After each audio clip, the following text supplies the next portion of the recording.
going on, man? Welcome to this AFN Post Game Cool Down. Here we have it. 18-10 score. Lots of questions. I ain't got all the answers, but there's lots of questions. And as I sit back and think about more about this game, there was one consistent thing that I kept noticing. I think we was in the shotgun too much. So it makes me question a couple of things about the health of the quarterback. Just a little bit. Like I said, first game jitters, here, that, and this and that. Don't know. So we're going to discuss, we're going to talk about it, and we're going to just talk about it. I'm waiting on other people to pop in here. I told them we're going on early. It was 4 o'clock, but pushed out early to 3:15 because I didn't want to be too far from the whole day. All right, so what's going on, Georgia Texas boy? D. Sloan's in the house. Keyshawn Vlad, D. Coleman, Miss Sonia Howe. Oh, you good. You guys are good. How she got me get here? That's cool. Tay, bro, what's going on? It's just one of those weird situations, man. This game didn't go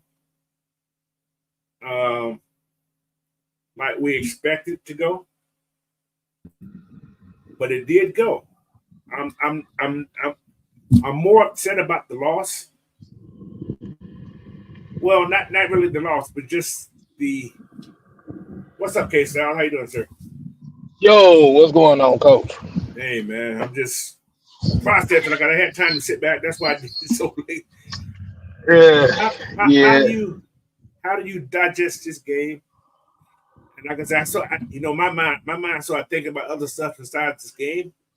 I'm looking at my quarterback. Is he healthy? my thing with it, and like I said, we had the post game show before this. Right. My main focus was lack of discipline. Like I said, it was just a lack of discipline, man. Mm-hmm. Like I said, you can't win games with negative plays. But you know what's kind of funny about the whole thing? They had Arthur Smith on what's called.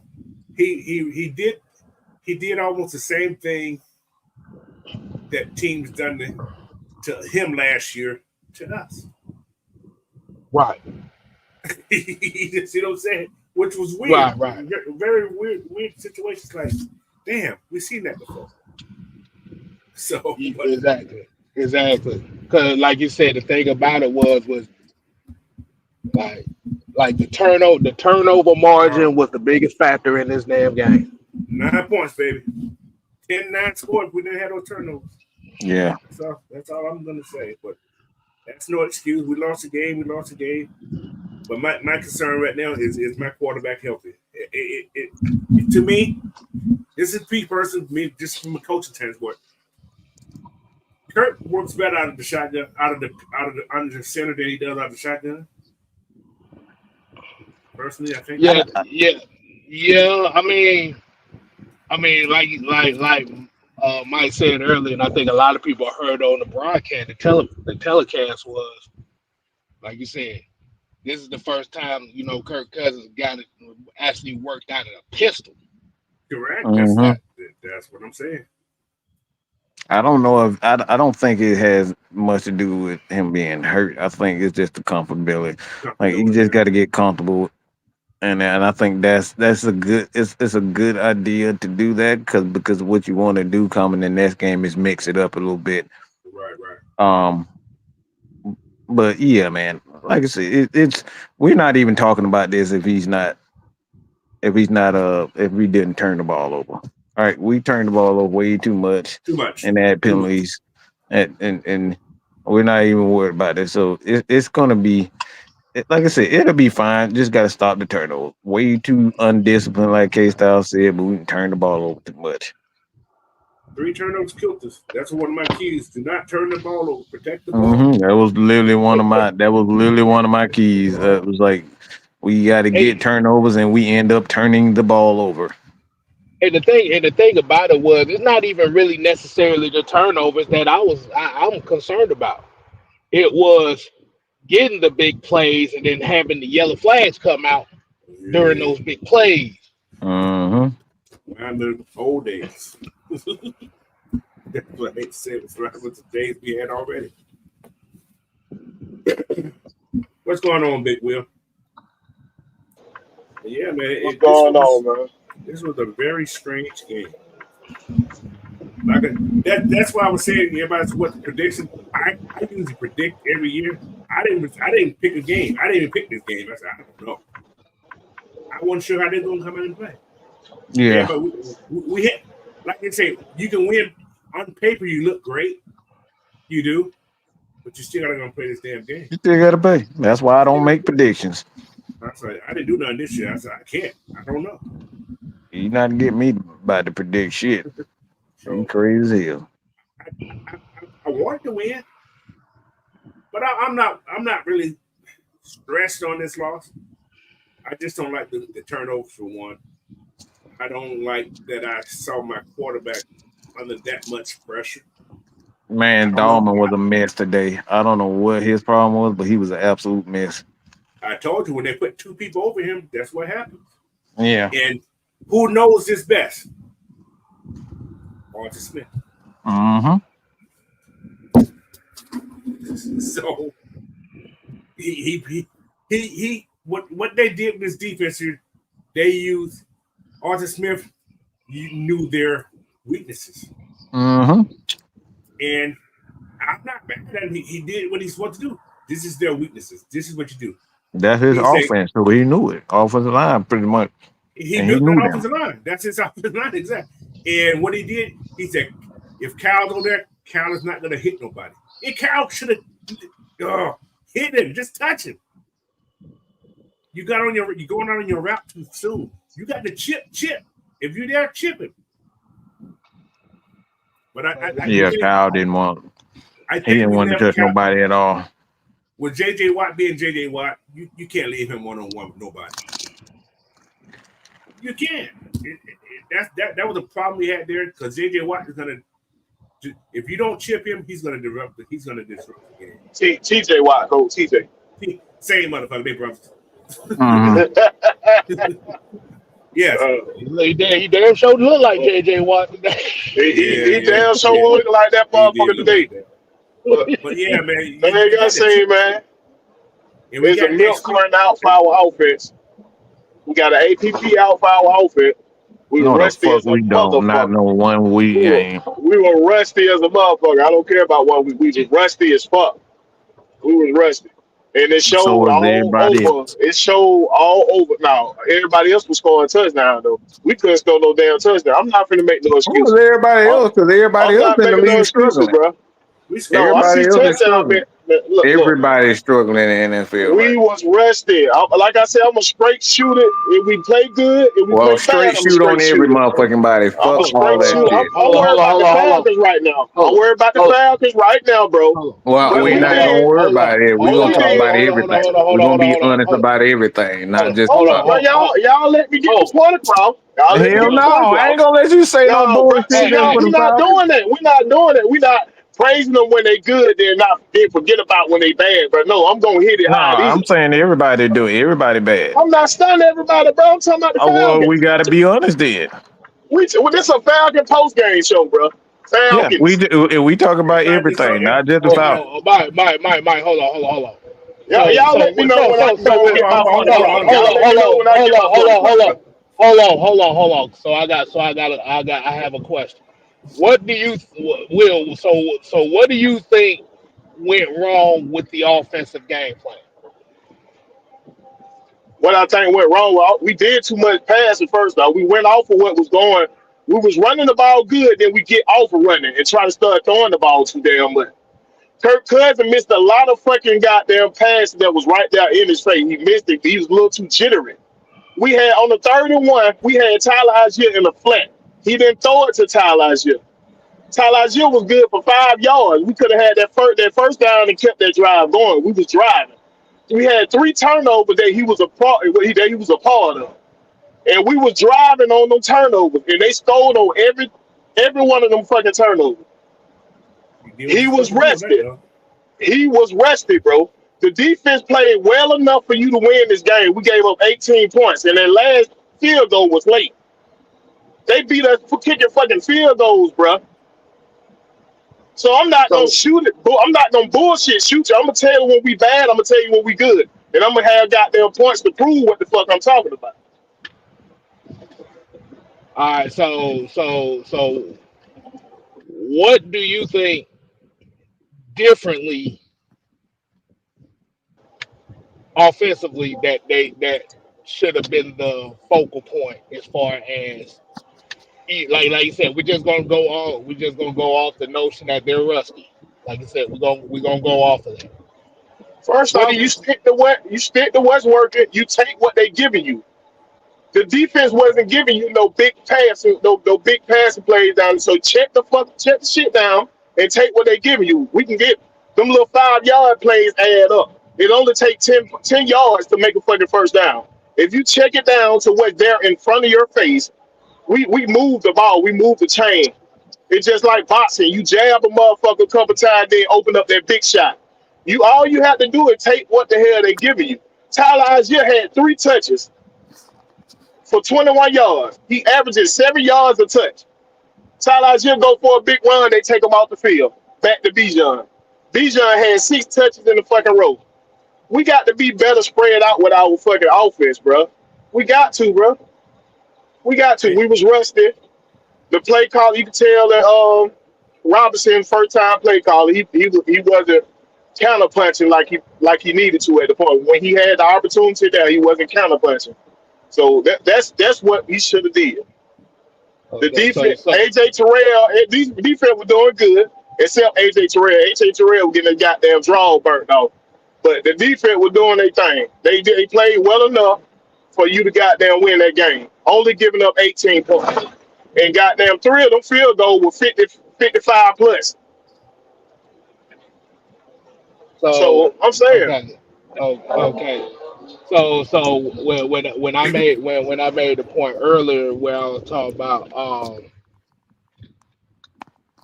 essentially like I agree. I feel like Tyler Algier should have been more involved in the offense. Especially with the mindset that Pittsburgh was coming into the game with. We're trying to be more physical.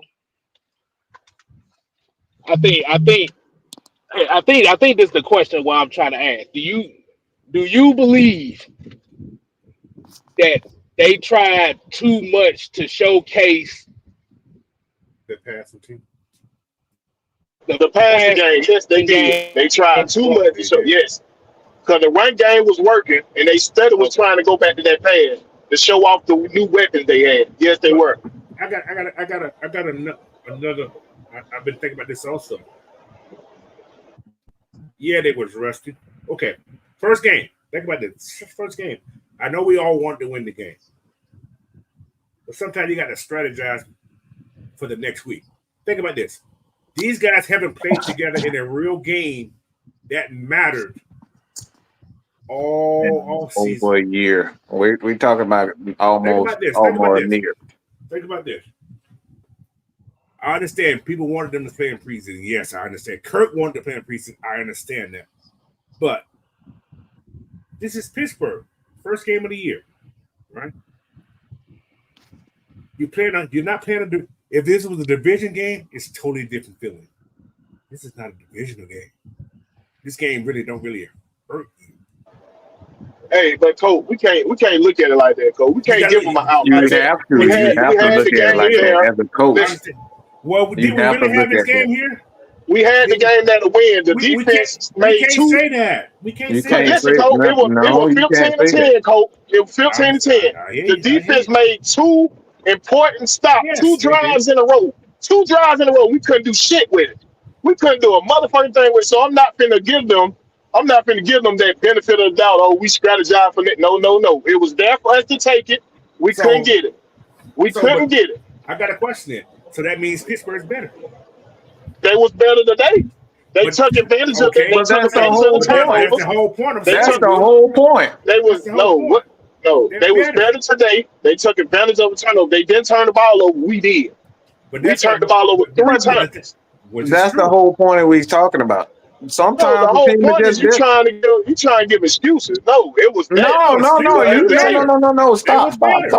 stop.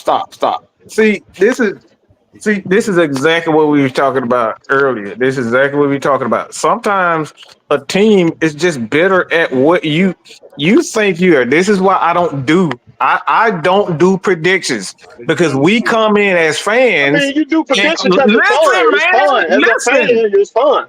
listen, as fans and then players. Players come in with an attitude that they better, but sometimes the team is just better than you. It happens. Come on now. Sometimes Pittsburgh may be that fucking team this year defensively. We don't fucking know that. Pittsburgh was not better than us, bro. Come But on with you. On paper, only thing we were going say by that was on. Listen, bro. Only thing we was going by was we on paper. not That's the only doing that, thing we Will. had to go by. You trying to take it away from them. But You that's the taking same it away thing. from them. You looking at It it on was the paper. win wasn't. The win You're looking at wasn't it on on paper. Pittsburgh. The loss was on us. It was there You for us. How can't many say times? that. How you can I say watched the that game. it's on Pittsburgh? How can you say? They How beat can our you ass. say? Will, what are you talking Hold about? up, bro. How They can you say whipped I our can't ass. say that? What are we talking Hold on. about? Hold on for a second, man. Hold on. Let me try to.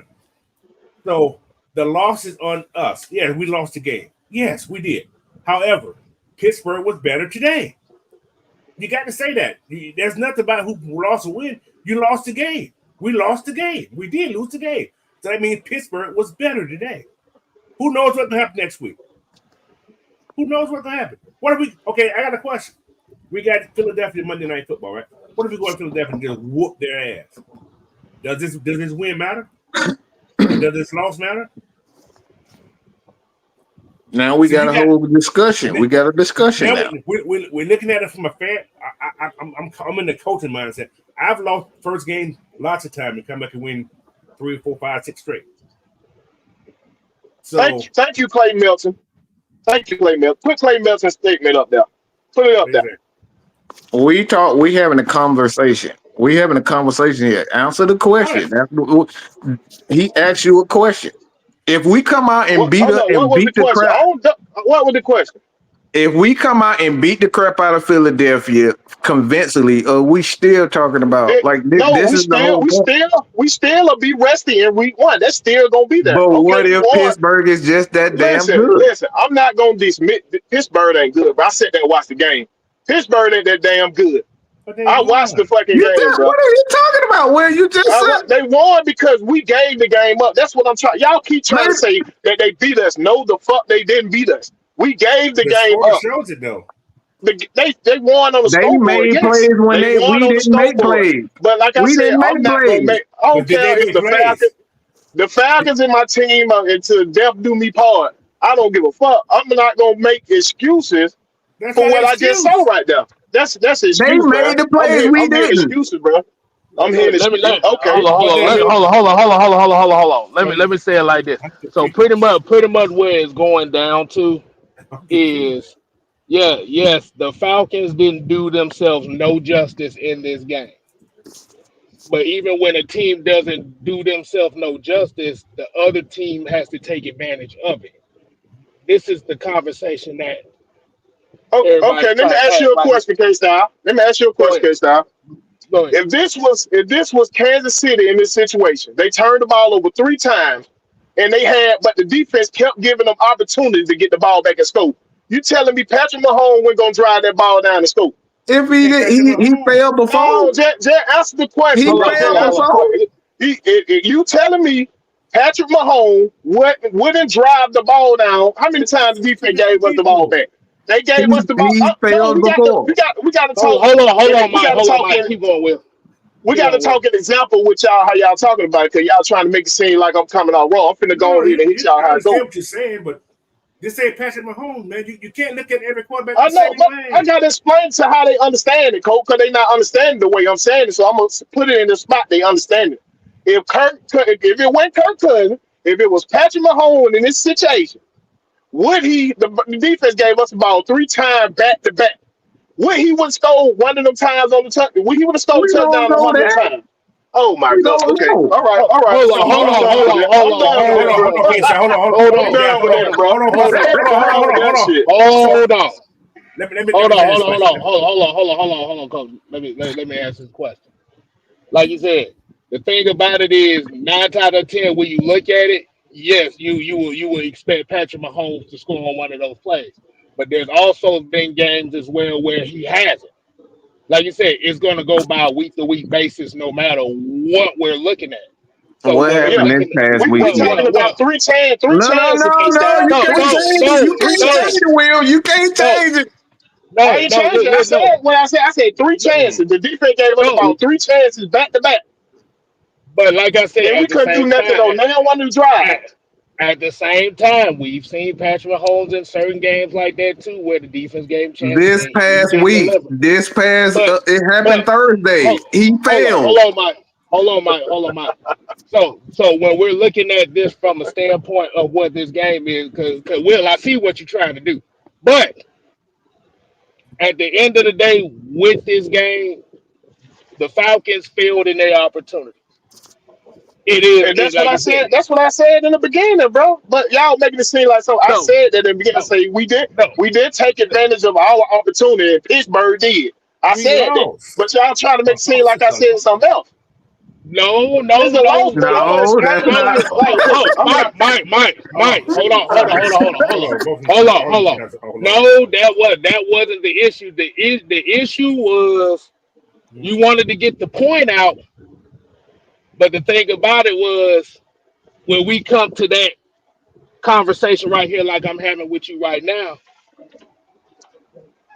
you wanted to have the ha moment. Yeah, I was right that they failed in their opportunity thing instead of having the conversation. No, I This ain't is want all no this. ha ha moment. Nothing. I'm disappointed. I believe in Kirk. I But believe the in thing, fucking Kirk. Now, I so don't want nobody to think so that I don't so believe in so Kirk. so here's the question. So here's the question. Do you think that we're all disappointed in in what happened? Do I think y'all all disappointed? Yeah. Do you No, think that? I think the way it's coming off, Mike want to be right on his thesis than I never even everybody else gave my wrong. Now point. that what it sound like, bro. It sound like you wanted to be right. Did What every did you time hear I try did to you get a hear point my off, every time I try to did get you a hear point my off, you post try to game cut me off. show? You try to cut me off though, bro. Every time I Did try to get a you point hear off, you my try to cut post me off. game show? You keep No, I didn't assuming watch it. shit. I didn't do that. I You was watching the assume games. shit. I was watching Red Zone. I didn't see your, Okay I didn't then. see So it. I didn't see. don't I ain't tell me watched what it I yet. I said haven't then. had. I'm talking about right now. When we talking right now. I'm talking right You now, never Mike. give me I wasn't on your I show, don't have Mike. the opportunity to even I speak wasn't on on it. your show, Mike. I'm talking about right now. When we were just talking, you was trying to cut me off before hearing my point of view. Because you wasn't saying you Oh wasn't my. saying anything. All right. You Hey, coach, clearly go just ahead. You said can go on, man. Go you ahead. You can go on, clearly man. stated Every you clearly I stated just be quiet. I be This is quiet, bro. I be every quiet. Y'all go ahead. Go ahead. you clearly stated that hold on for a second. Hold on. Pittsburgh wasn't the better team. Okay, you clearly stated that because you believe that the Atlanta Because Falcons they are the wasn't the better better team. team, bro. They stole off our turnovers. They was in press I position listen. every Let time we me turned the finish. ball over. Well. Let me All finish. right, I'm quiet. Okay, I'm quiet. All right, go ahead, bro. listen. Go You're ahead, not go ahead. listening. I said you clearly stated that the Atlanta Falcons were the better team. What we said, they can't be the better team if we don't take advantage of our opportunities. We weren't the better team. You can't say you can't say we better if we just because we didn't fail. We failed. That means you didn't do your job. That's what we talking about. Pittsburgh is the better team because they got the job done. We can sit up here and say, well, we are on paper. I believe the Falcons are good on paper, but we didn't get the job done. So at the end of the day, all of this is about what we perceive to be. Until you actually get the job done, until you get the win, until you get the job done, we can't say we better than Pittsburgh because we failed. And the whole point about this whole thing, we've never been there to be that team, guys. We won some games in the past with Matt Ryan, but are we really that team in the last 7 years? No, we don't know what we have to see. Absolutely not. That's why it's like, I don't know how this team's going to be. Are we going to win this game? I never did say we're going to win this game. I just said, I hope we win the game. Because anything's possible when you don't know what the hell to expect. You don't know. We didn't know what to expect. We didn't know how this offense is going to operate because we never seen it.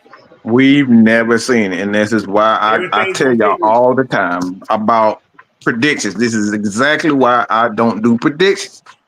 It's because you don't know what's going to happen. We totally shit the bed. And we all thought if everything go right, this is why if you go back and look at my video about Kyle Pitts, I said if everything goes where I expected, but it didn't. And this is why we always get ourselves. This is why a lot of fans get frustrated, is because we go in with expectations, and then when it don't happen, this is what happens. We make tradition and fan because it's fun. That's why we make tradition. Exactly. That's what it's everybody in the off season are making predictions off of what they think their teams can do. The thing is, we didn't come in and execute. We had 3 turnovers. They scored. If we don't turn the ball over, they don't win the game. They scored on every last one of them turnovers. Every last one of them turnovers they scored on. They was in the plus. So let me ask you this question. If that was the case, if we keep failing, are we as good as we think we are? Bro, that's the question. Bro, I'm answering it. How you want me to answer it? Which way you want me to answer it, Mike? I asked one question. What you mean? I'm about to answer the question. Which way you want me to answer it? Because you ain't gonna let me get it out my damn mouth. What's up? Hold on. Mike, hold on. Will, like you said, just answer the question how you will feel. How do you feel about that question? Bro, we had a team. It's moments that we just can't. We don't come out the way how we supposed to come out, bro. Like I said, it was rest that cost us. I expected us to have a little rest. I didn't expect us to have a whole game worth of fucking rest. He was rested the whole fucking game. I didn't expect that. What Raheem Morris got to do, you got to listen to your players sometime. The man wanted to play in the preseason. He said it gets me ready for the season. I need to play in the preseason. Sometimes you got to listen to your players. Sometimes you got to, bro. And that's what showed. It looked like a preseason game out there for fucking goddamn Kirk Cousins. But for sure, I don't think we're going to keep this shit going for the next 2 weeks. I think we're going to get better, but the defense showed up and the offense didn't. Point blank. That's all I'm saying. So like I said, because this is what my point. This is what my point is. When we looked at this game, there was a certain tone that was set by the Pittsburgh Steelers about how they wanted to play. Am I correct? Well, not really, because we knew coming into the game it was going to be physical. Right. Matter of fact, Caleb McGarry was stopping TJ Watt. He was having success with TJ Watt. What happened was we started to get pass happy. Instead of doing what was working, we started to try to throw the ball too much. And that's when they started to pin their ears back and started to come out to us. Go back and rewatch the game. You're going to see. Once we stopped doing what was working for us and just started to pass, that's when they started to goddamn pin their ears back.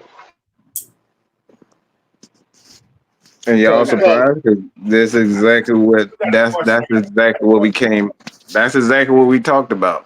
I said they paid $100 million to this man. They were not going to hand that ball off. Me and Coach been saying this all year. So this is exactly what we said was going. And the truth of the matter is, it's like as much as I want to see Bijan Robinson, I told you guys they're going to start phasing him out of the game. It started week 1. So you mean Tyler Algier?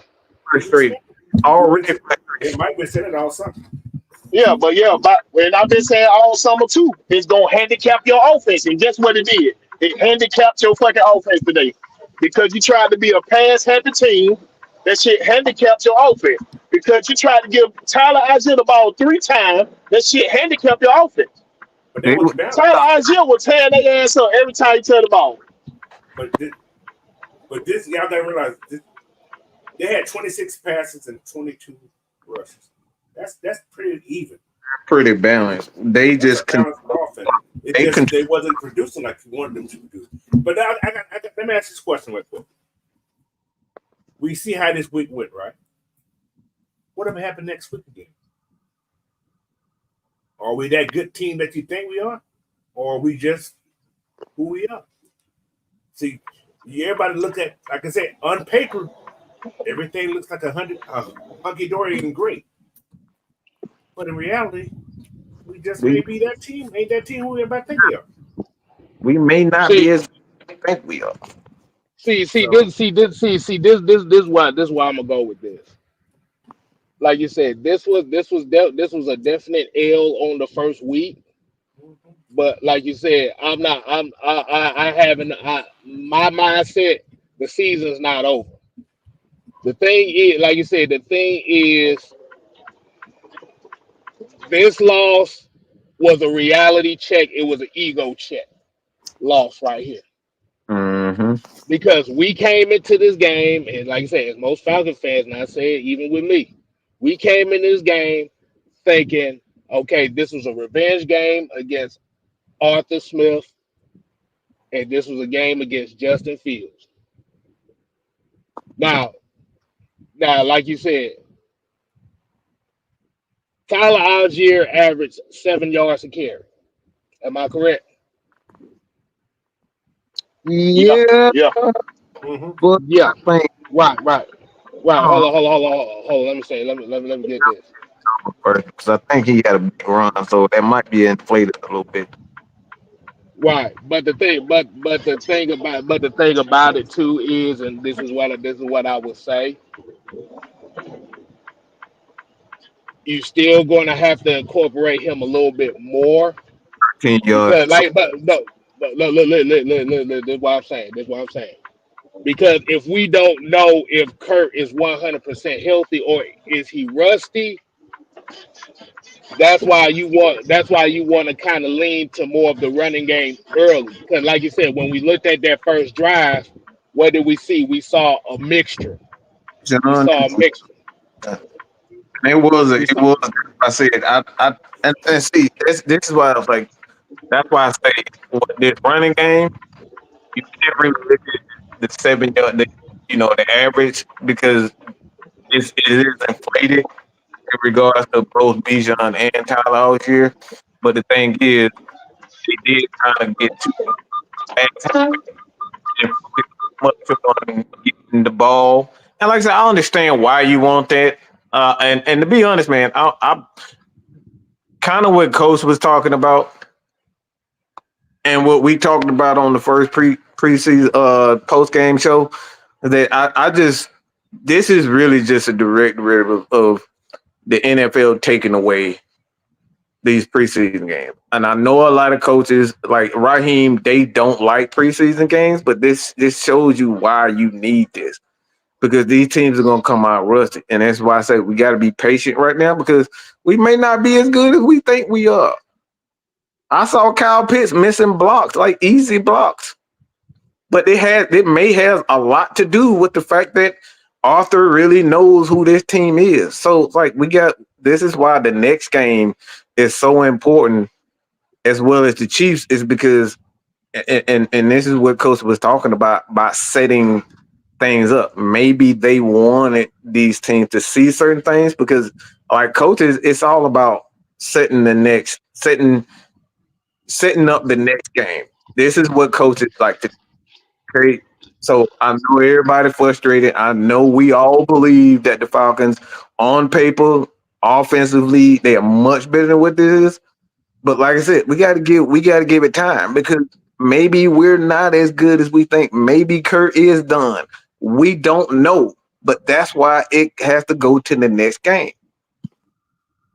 Today, Pittsburgh was just better than us. That's the facts of the matter. Yeah, we had our chances, but it don't matter if you have your chance. If you don't get it done, you don't get it done. the reality of what the storyline of this game is you take care of the football, you have a better chance of winning. That's pretty much all it is. And You Kirk take Cousins, care and you he take care of the football, you have a better chance of winning. Unfortunately, with the Atlanta Falcons, they didn't take care of football. Kirk Cousins didn't take care of the football, and did this is the price that we paid as the Atlanta Falcons in this game. Yeah, we just had a lot of rest all over. Your boy DJ, what's your boy Mooney dropped the pass that would have kept us going on the drive. It just was rushed all over. Your boy Kyle Pitts didn't do the block correctly that would have kept that drive alive. If he would have just angled TJ Watt out some more and so Caleb McGarry can catch him, that would have kept that drive alive. So it was rust all over, and that's what I'm saying. Rust killed this team. We didn't take advantage of our opportunity that was there, that the defense granted us plenty of time, and we turned the ball over. So like, I mean that it just is what it is. I don't think the season over at all. No, I really believe they're gonna make adjustments and they're gonna get right.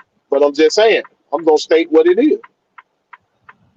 But the reason why came at you like that is because we wanted you to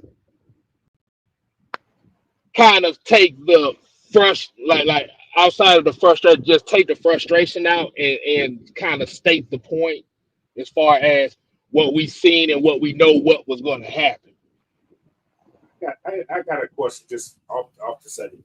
Is New England that good? That again, that's another thing. Nobody saw that happening with New England happen. I mean, from this point on, man. I'm just looking at certain things. First game, man. I understand we want to win. I do. They were that good. I love to go undefeated every year. However, sometimes no preseason game.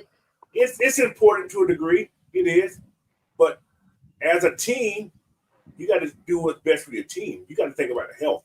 You want these guys to go into the season healthy. Yeah. So I do understand sitting Kirk and those guys. I do. But sometimes it doesn't. Coach, they could have played Kirk how they played Kirk today. He wasn't under center. He could have been in that shotgun a couple plays in the preseason just to get his goddamn blood going and go sit down just to get him to feel that shit. But it just, the man said, I need to play in the preseason. Sometimes you got to listen to your players. I want to play in the preseason. He said that it gets me ready for the regular season. Sometimes you got to listen to your players. Sometimes you got to, Coach. Sometimes you don't got players that are making $40 million. I'm just saying. We can't play scared. We can't play scared to get hurt. That's why we do depth, and that's why we do depth in the NFL. Come on now, we can't do that. Either way, your player can go out there and hurt himself on the first play. That is exactly. Aaron Rodgers, point blank period. Your player can get hurt on the first. We can't play scared. That's not the way you supposed to play. That's the way you usually get injured. Any football player will tell you that. You play scared. That's the way you get injured. I would take my player getting hurt in the regular season than getting hurt in the preseason. That's just the way it's going. Especially I'm paying $40 million for a guy. He gonna get hurt in the regular season.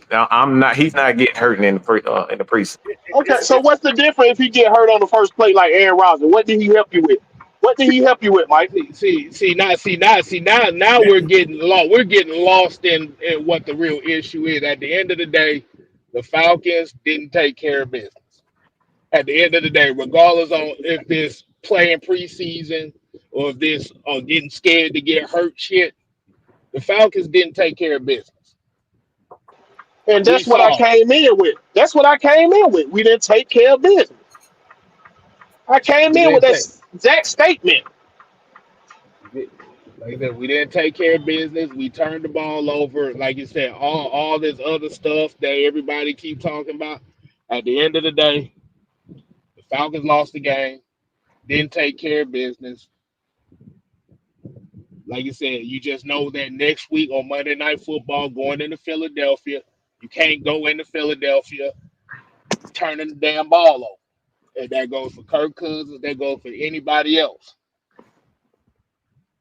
There were plays defensively, and I'm like I said, it was a few plays defensively where they gave up big time pass in key situations by allowing them to score. The game is a whole lot closer if you don't allow Pickens to get. I don't know how y'all allow him to get free 2 times. Man to man. I don't understand man to man. I don't understand that part. I didn't understand that myself. So, like I said, it's a whole lot of stuff when it comes down to it. And the reason why we bringing up other teams is because this is what happens in the first game. It's like 7-10, and we just now seeing Deshaun Watson getting into a rhythm. This happens to every team. You're going to come out slow. You're going to a lot of these teams have not played their players in preseason. So we're going to see a lot of struggle. So we're going to figure out whether or not this Atlanta Falcons team is who we thought they were.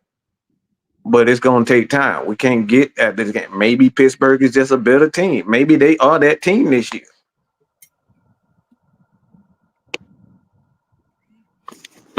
Or maybe maybe the Falcons are a little bit overrated. We don't know. Look, like I said, I don't like I would say it like this. Well, whether Pittsburgh is that team or not, I don't give a damn about that. Like you said, the thing is you don't win football games turning the football over. You can't win. That's it. Plain and simple. You -3 in the turnover battle. 9 times out of 10 you're gonna lose the game. And this is all what this game was about.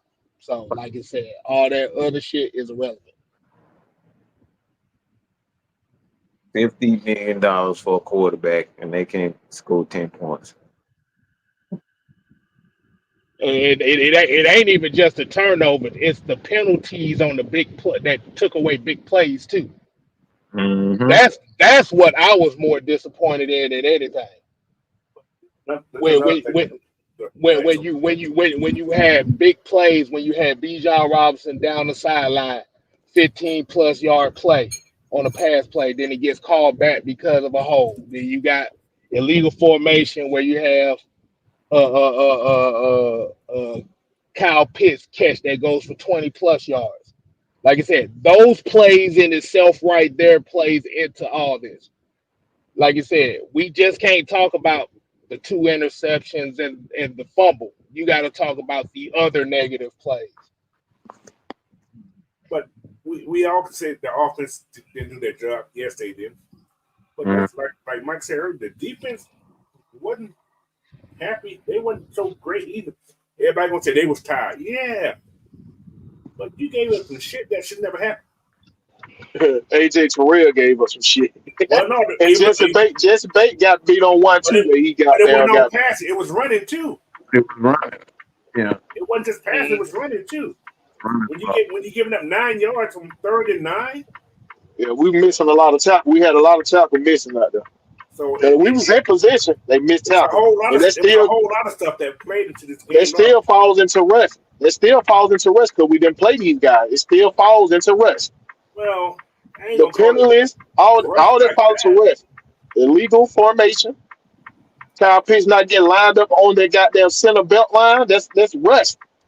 Not playing together in the preseason. Come on, that all falls apart of it. But you know what? This is the funny thing. What we're saying about that.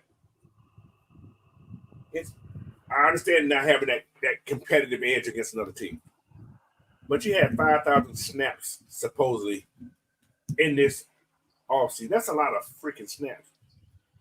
I don't give a damn. In a controlled environment, though, Coach. That's a controlled environment that you can. You know what I'm saying? But everybody's in controlled environments right there. Pittsburgh was in a controlled environment. Only person Russ didn't play in preseason. He didn't play. Justin Fields did. Pittsburgh played. They started in preseason, so they got that cohesiveness in now too, though. But we're not talking about them. Talking about what the Falcons need at this moment. But that's the point. What we're making here. Those guys they felt seasoned already. We did.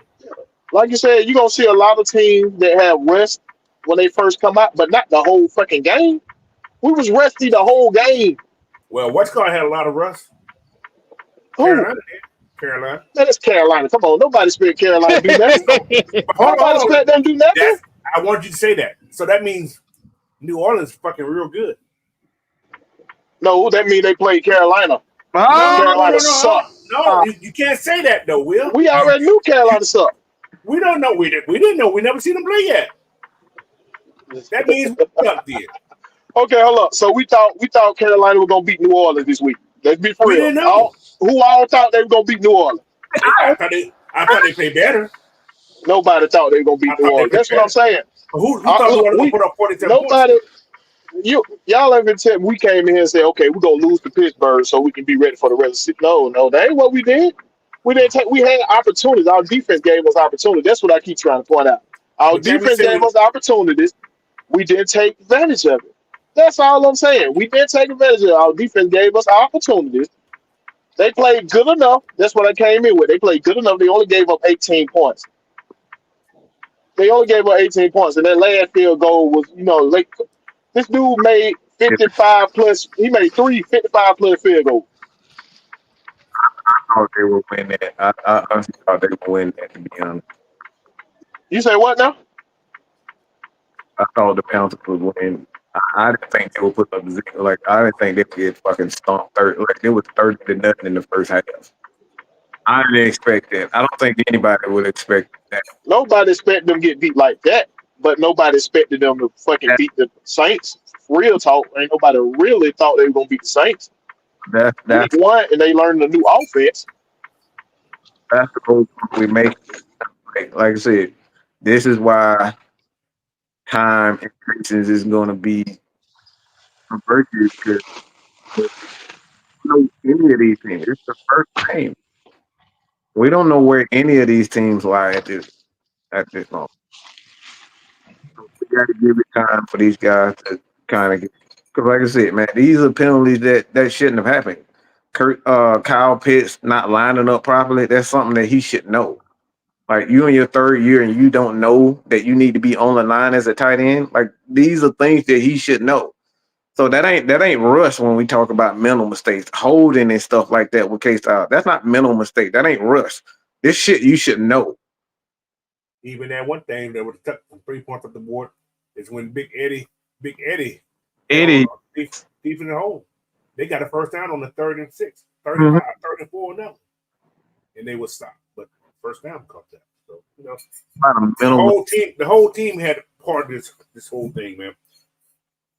Kirk didn't play his best. He didn't. I'm not giving Kirk a pass. He didn't play good at all. For somebody that think, like, to me, he was pressing. I don't know why he was pressing, but people was in his face. The old line was getting beat. I'm gonna say that. Yeah, Drew Dalton was and go back to what we talking The about. only reason they started getting beat, coach, because we started going straight passing. We got away from what was working. When we was doing running and we was running the pass off of the run, they defense wasn't teeing off like that. We was holding our own against their defense. Once we turned straight to pass, and that's when they started teeing off. But wouldn't Arthur Smith know about that offense? He'd know how to take advantage of those guys. He coached them. He showed put him in the bad position. And we lost contain a lot too. That's how Justin kept getting a lot of work. Man, he was pissing me off all day. I don't know what the hell Ebikida was doing. We got to a point where we had to bring in Lorenzo Carter to play the edge, and he's nowhere near as athletic as he used to be. And yeah, Ebikida was really bad today as far as it's contained. It's kind of funny. Nobody talked about my boy Richie Grant. He mustn't do too bad today. I don't think he played. He ain't played. I don't think he played today. He didn't play? I think he played a couple downs. He was in there a couple downs. I seen him a couple of times. But did pretty good because I ain't even paid no damn attention to it. So it's crazy, man. So what I got to tell about it is what it is, man. The game's over. We lost the game, and let's go with the better team today. Simple as that. I don't care how we say that we gave them the game. We didn't give them shit. They won it. They fucking won it. They won the game. We can say we gave them the game. That just may be who we are. It's going to take more than one game to know what the hell we are. I hate to say that first game. really don't. I don't see teams like last year. What's going to lost 2 out of 3 games. Hey, the fucking Super Bowl. two comment right there. It was bad today. That's why they started kind of picking up steam towards the end of the game. Which one? Who said something? Jude. Okay, yeah. So it was a couple of times on a couple of runs where he couldn't even get off the freaking block. He couldn't even get off block. Like they was. I don't know what was going on with Ebikidi, but he was very bad against the run and would contain. So I don't know. They may have to play James Smith-Williams a little bit more, or they may have to go out and go get another guy. But something has to happen because AK was pretty bad today. Should never left 8. Should never left 47. Should never went 17. Maybe two. The defense. If you score and you take advantage of those, you're not even putting AK in no position where he has to, stop the run. But like that goes back to what we were talking about when we talk about, taking care, doing your job. The Falcons didn't do their job. They didn't do their damn job. So at the end of the day, man, it's like we can make excuses all we want to about us not doing it. Maybe they made us not do our fucking job because they were just fucking better. So we at this time we don't know if we come out and we blow the fuck out of Philadelphia, then we know Will is 100% right. But if we play the same fucking shitty way that we did, we not as good as we thought we were. So it's a wait and see at this point. It's a wait and see. Hey, the reason why I say why Pittsburgh wasn't that good because we had opportunity, we had guys open. Kurt wasn't taking them guys. If he throw it to them guys, we keep the drive going. If he's not trying to go big shot, he was trying to go to Drake, he was double covered. One time he tried to go to Pitts, he was double covered. If you just take what the defense gives you sometimes, this is the NFL, you got to take what the defense gives you. Not throwing it to your favorite guy or whatever. And the way we did the interchange, I don't know if the running back coach is in charge, like the college or whatever, or is the offensive coordinator tell you what running backs or whatever to use? Because if you use our running back accordingly, like we supposed to, man. Like even when Bijan was whipping off runs, then they went straight to the pass. If you would just kept running with Bijan at that moment, he had a big then play. ran the pass off of it, then yeah, they would have been good. But now you went too many passes in a row. But You went like 3 passes in a row. That's what Kid was talking about. It was the penalties. Bijan had a big run, and it got called back because penalty. So like these are the things.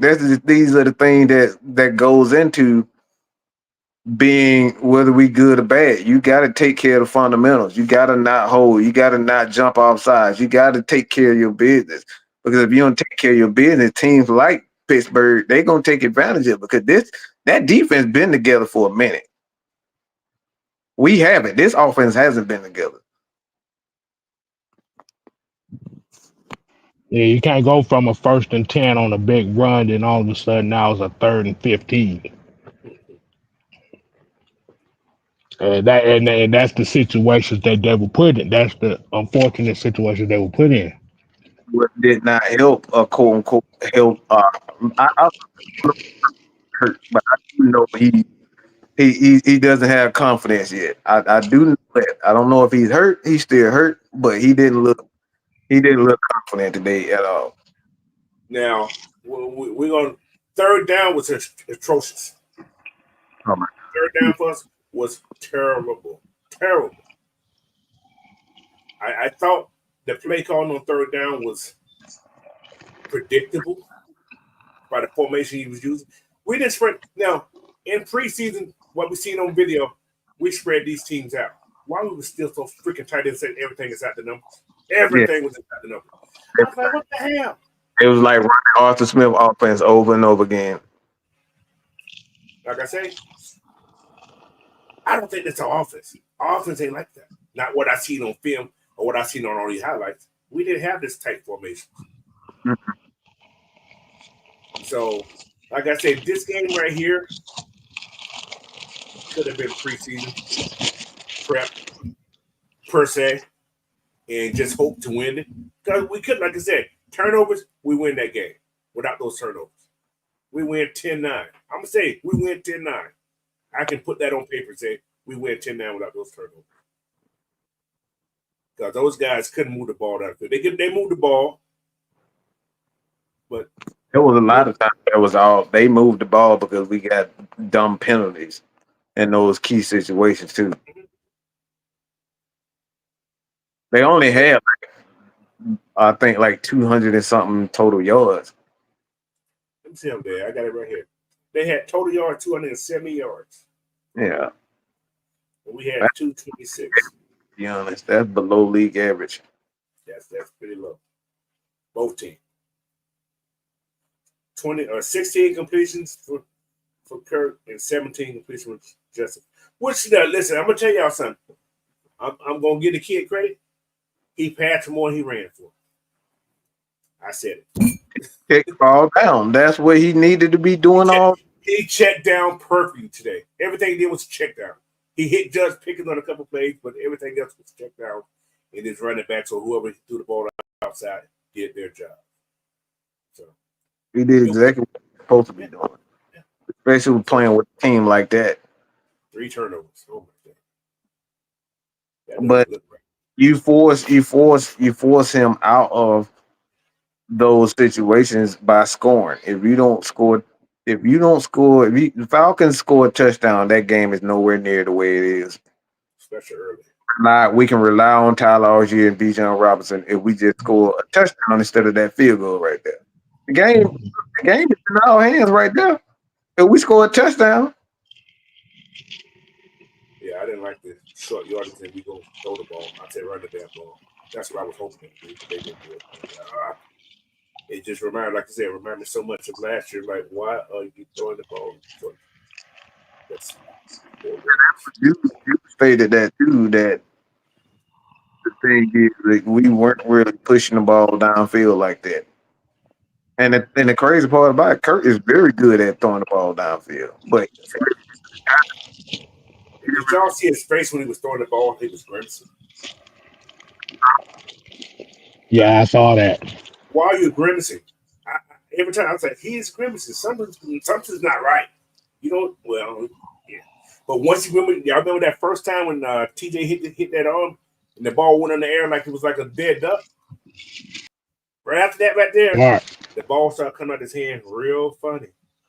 He wasn't taking those nice throws there. He started throwing little short stuff. The ball wasn't coming out right. So I don't know if he got the elbow hit and hurt it a little bit or something. I don't know. So, but anyway, I don't know. how long we been here? Yeah, we got about 25 more minutes, 30 more minutes. We're gonna bring in people for the last couple minutes. You guys good with that? Mm-hmm. No, that's fine. All right, so let's see who's gonna have tough skin to come here. I see you come in talking crazy.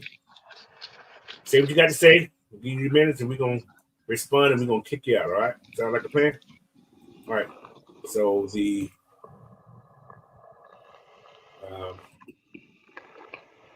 right there, come on in. You want to come in? Come on in.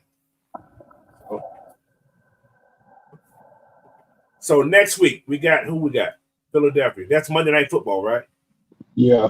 So we got 6 days, 7 days, 8 days, whatever it is, 8 days to prepare for this team. Has what's going? He did his press conference already. Raheem, I haven't heard. I think everybody already did theirs. Yeah, so I'm waiting. I'm gonna check it out. So, all right, man. The what's called in the chat, man? Come on in. You want to come on in and say something? It's free to speak.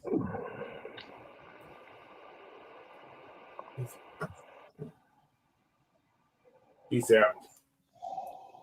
Who's that? Is that LT? Man. Okay.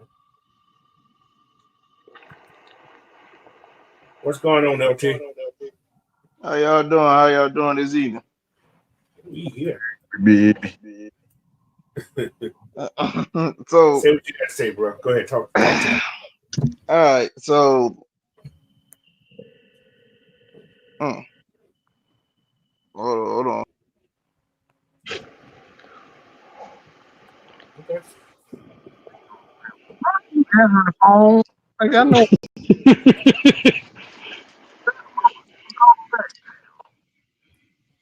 Well, he was calling you too. Yeah, he always do that weird shit. Lord. What's up, Delilah? The Eagles' defense is solid too. I predict us to go 0-3, just hoping we squeeze one out though. Hey, if that's what happened, that's what happened. We ain't that team you guys thought we were. I'll say it like this. I don't expect 0-3. I'm not gonna think that. Like you say, the main thing is you take care of the football. Then you ride the wave from there. Uh-huh. That's really all it comes down to. You take care of the football. I can't remember the last time. Yeah. You ready there, man? Yeah, I'm ready this time. Go ahead, talk to me. So, So, after seeing, phone, motherfucker. Why are you answering the phone? I know what you did. Oh my no, God. I actually didn't. Mm-hmm. What's up? What's up, LT, man? What you got? But Got a lot of kids. $2 holes that he oh my, God damn it. yeah, God damn Mike. oh Damn my it, Lord, I can't get on the show without foolishness. Go ahead, LT.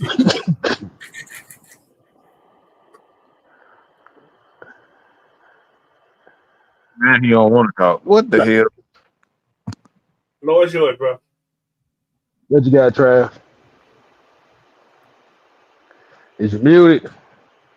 You muted? No, he ain't muted. He chasing booty. Oh my God.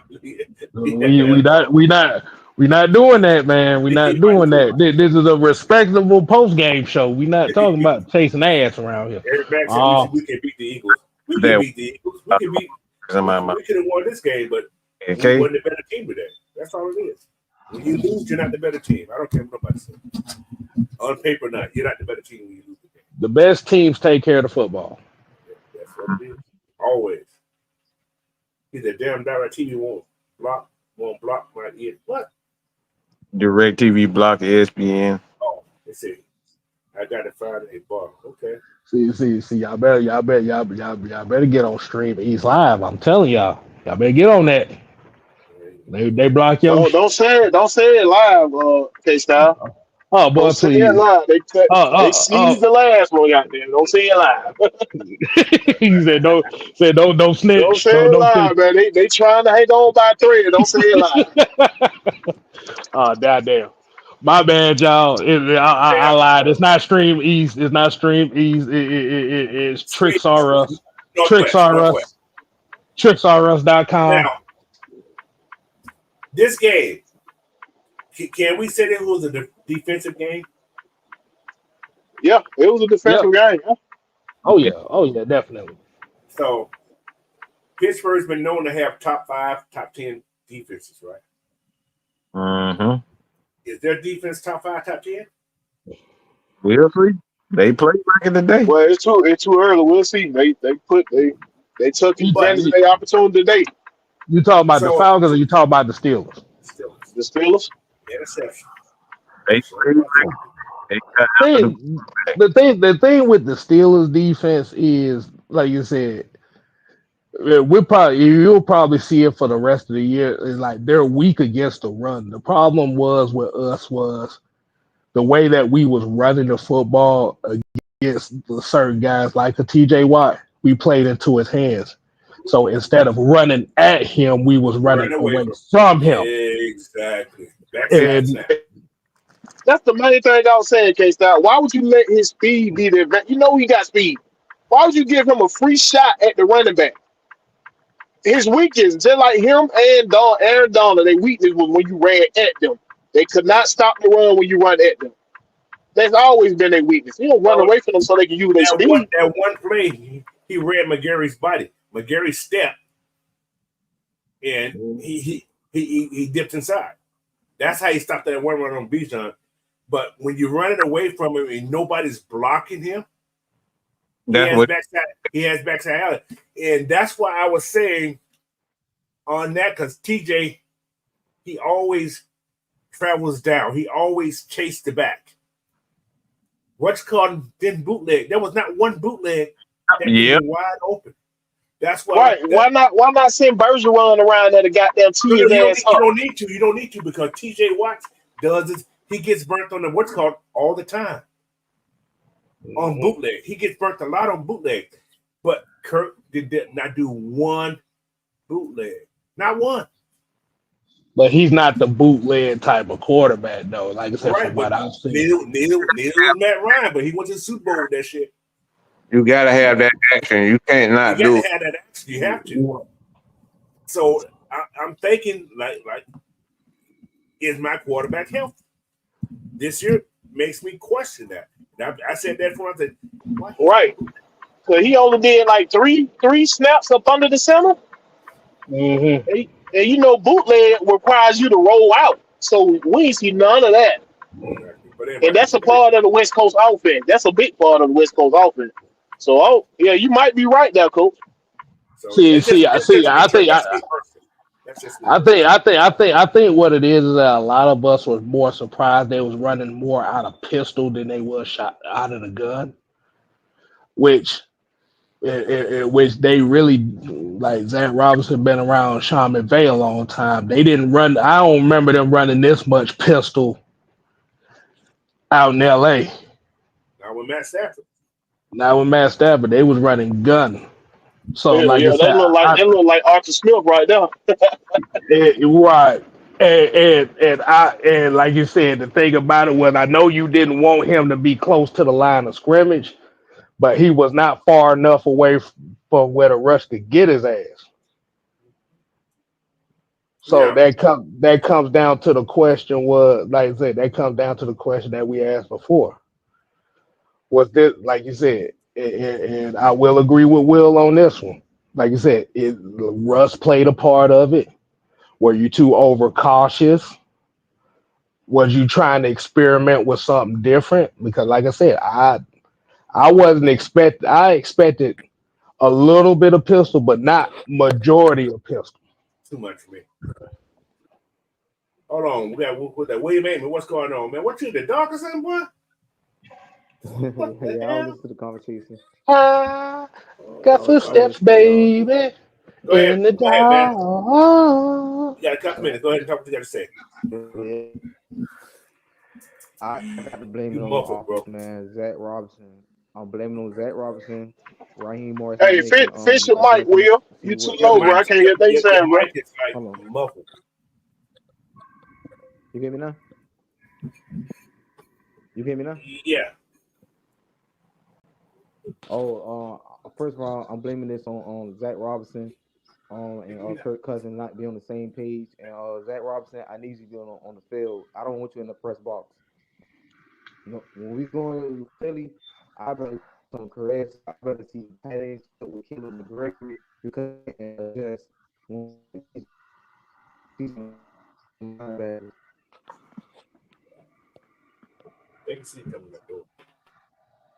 So basically, what he said, he just wanted him on the field a little bit more, find a way to get on the same page as Kirk Cousins.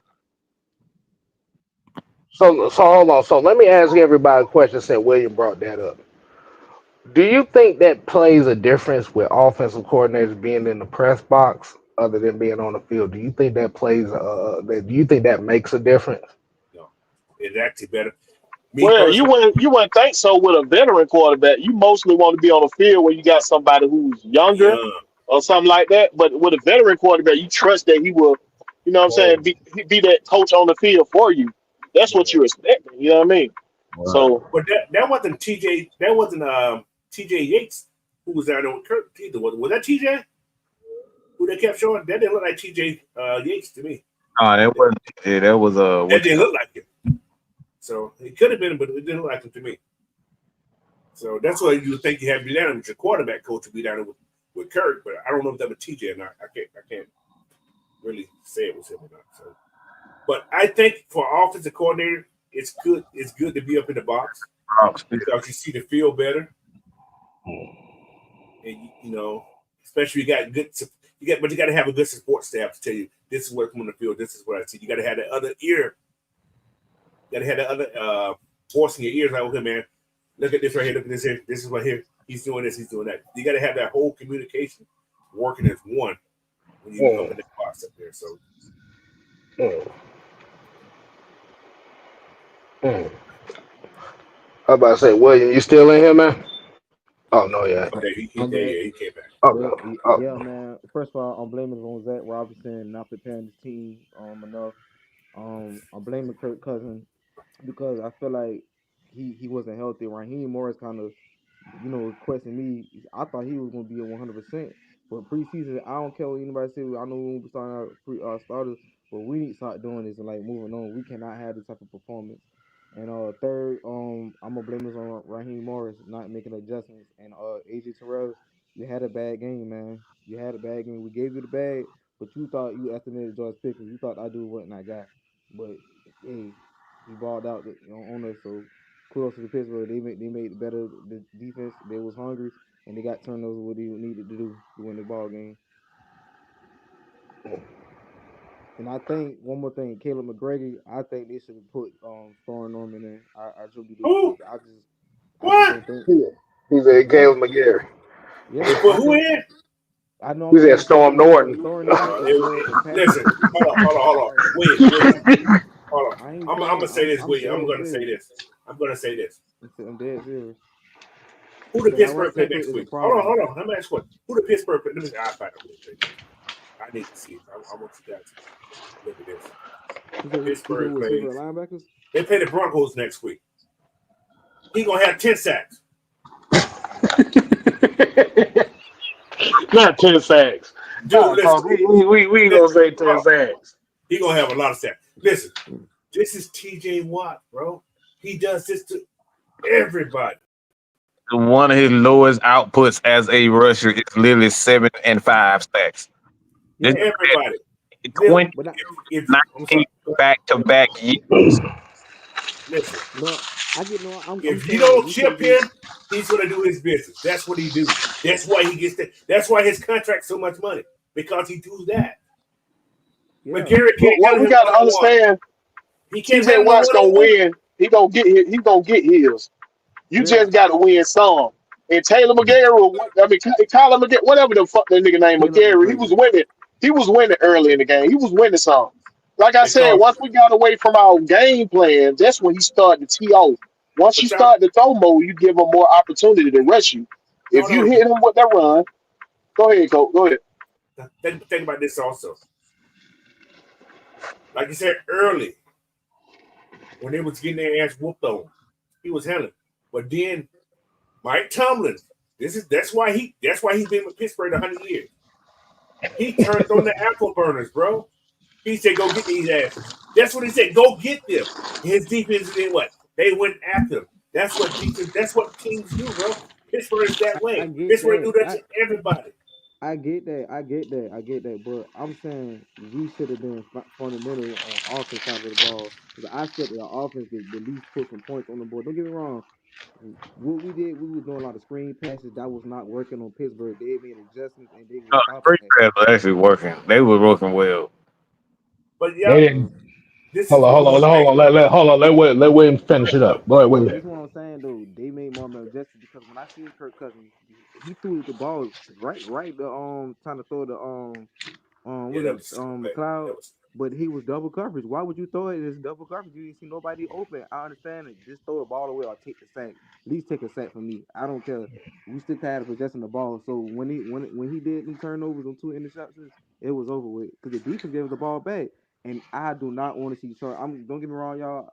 I love Troy Anderson. I know he came back, but Nate Landman is that dude.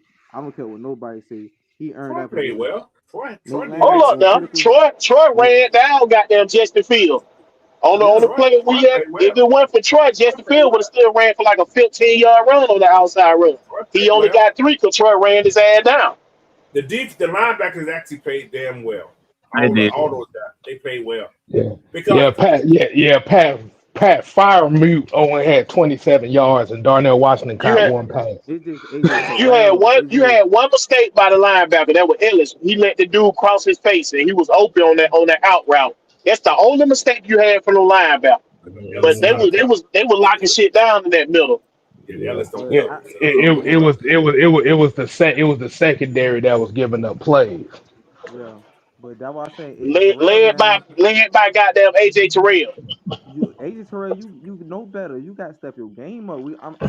That's what I'm saying. We Now, paid you your money. You got to turn your head around. I understand that that you got lucky I'm on this gonna pass defend interference AJ for a second. with George I'm, Pickens. He I don't saw turn his head around. it. I'm When he gonna Just look for defend. the ball, that's the problem. I'm gonna You got to defend get AJ for a all second. around. You playing. You got a hard schedule. You playing AJ Brown, Devontae Parker coming up. I mean Devontae Smith. You got KB Worthy and Travis Kelsey. I mean, it's not gonna get no easier. Well, So he ain't that's what worried I'm about saying. Kelsey. Terrell Kelsey got to gonna be What you around got the to say ball. about AJ, Coach? What you talking about? All right, What you talking about? okay, I all right. want to hear this defense right here. I'm gonna tell you, AJ Terrell AJ. cannot guard 1-on-1. It don't matter what Hold face up, he on. William. Hold up, William. Let I'm gonna. Coach start real quick. Hold on. Go ahead, I'm, Coach. I'm, I'm in agreement with AJ cannot guard.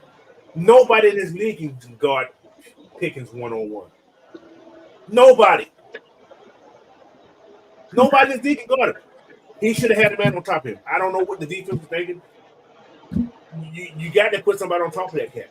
You Hey, have to. but Coach, if AJ Terrell, cause you got to think about it. Pickens is a great receiver. We all know that. If we Not watch 1-on-1. Georgia football, if we watch them, he's a great receiver.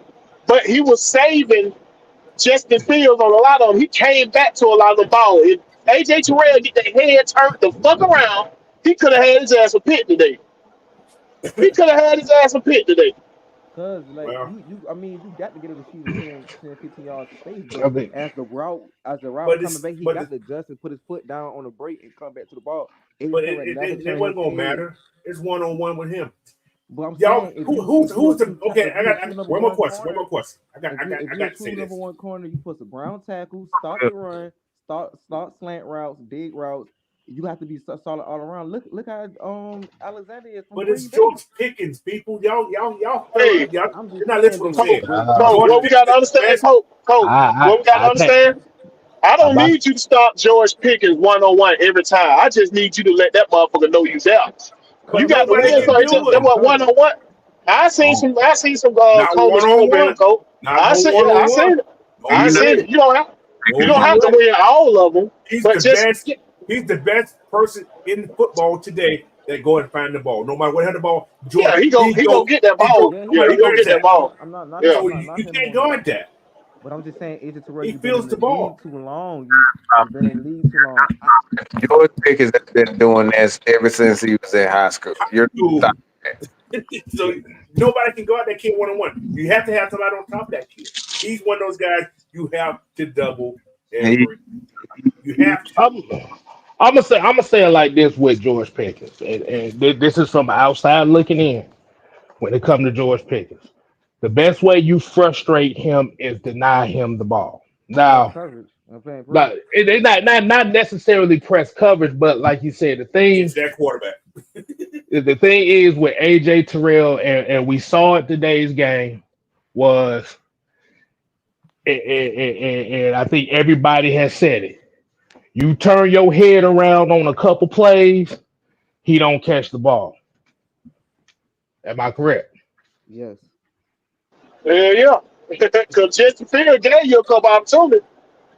But like you said, as far as defensively wise today for the Falcons, the secondary as a total failed this team. Jesse Bates and Justin Simmons included. Yeah, And you're let me right. tell you why.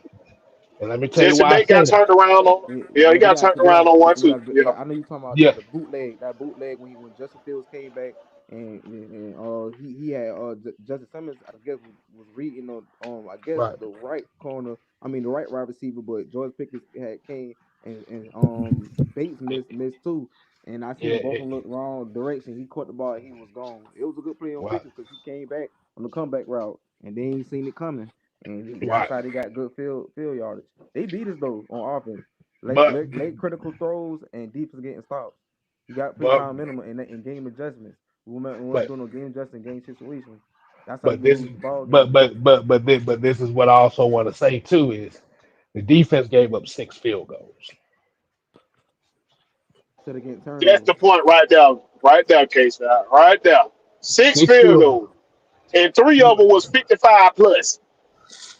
So as much as we saw, yeah, AJ Terrell got burnt on a couple plays.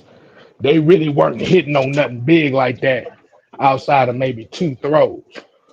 So and Right, so right. so so and regardless of what we're seeing in this game, and I'm gonna keep on saying it, you have to take advantage of your opportunities.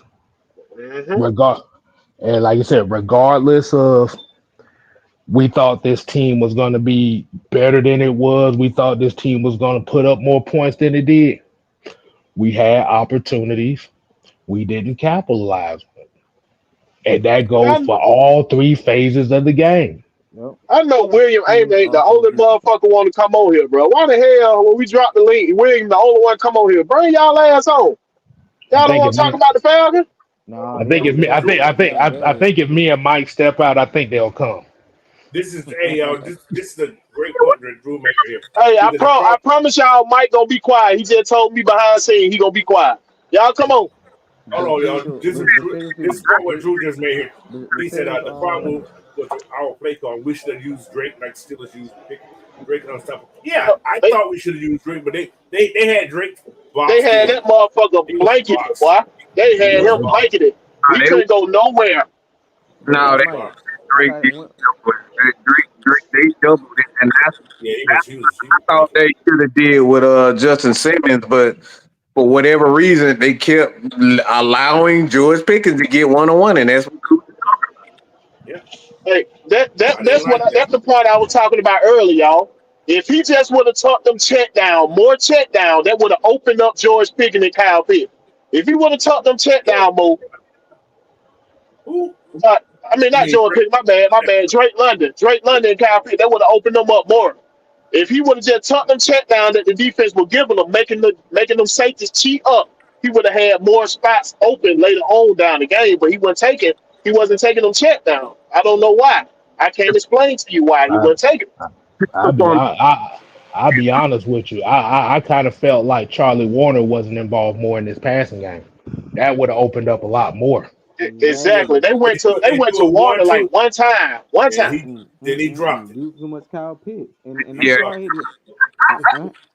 man, He I ain't gonna dropped cut it. you He off, didn't drop it. He probably got it again, but he dropped it. but Kyle Pitts, he didn't even finish blocks. Like he supposed to help Caleb McGregor in some of them plays. Then Just it, one. It was only one. It was only one that he didn't help out on. Yeah. but seriously though, I It was think they only one use play. Tyler Algier more too, because Tyler Algier was not in the game. They always try Tyler Algier as the stepchild. I'm sorry, Now I need to see some Tyler Algier because I'm gonna let Bijan y'all know Robinson's something. not a good. He's not good at like running through tackles. I think He didn't Tyler get a Algier is good. more. Who I, ain't good run two tackles? no, I'm saying like Tyler Algier is more physical than Bijan Robinson. Bijan Robinson was taking some hits. I'm Hold not on. gonna lie. Let me say this again. This is why I say like Tyler Algier averaged that, but that's not what he was getting his next 2 carries. He had 1 carry for 13 yards, and then the rest of it he had what 13, 21. I think how many He had yards he? he only had 21 yards total. He had 21 Yeah. yards. He only got stuffed on one of his runs. He got stuffed for one He yard got on one of stuck. his runs. But the point is like 3 touches. That's the point. He I'm not got worried No, about the no, yardage, no, but I'm worried about no. the touches. But 3 touches. but but Mike, this is what they talking about with Tyler Algier. It's not necessarily the yardage in itself. It's the no no tone. no no. I didn't finish. I didn't say that. That's not what I was But saying. I'm saying like with running backs, when you got 2 running backs like that, both of them have the ability to get big plays at different times. That's why you got to keep both of them. You Balance have to hungry. drive into the game. That's my thing. Because Tyler Algier, he doesn't have that breakaway speed, but he had that ability to get that one Yeah, big play like second Bijan. level. And that's He why you got need both. But Yeah, they do it in different ways.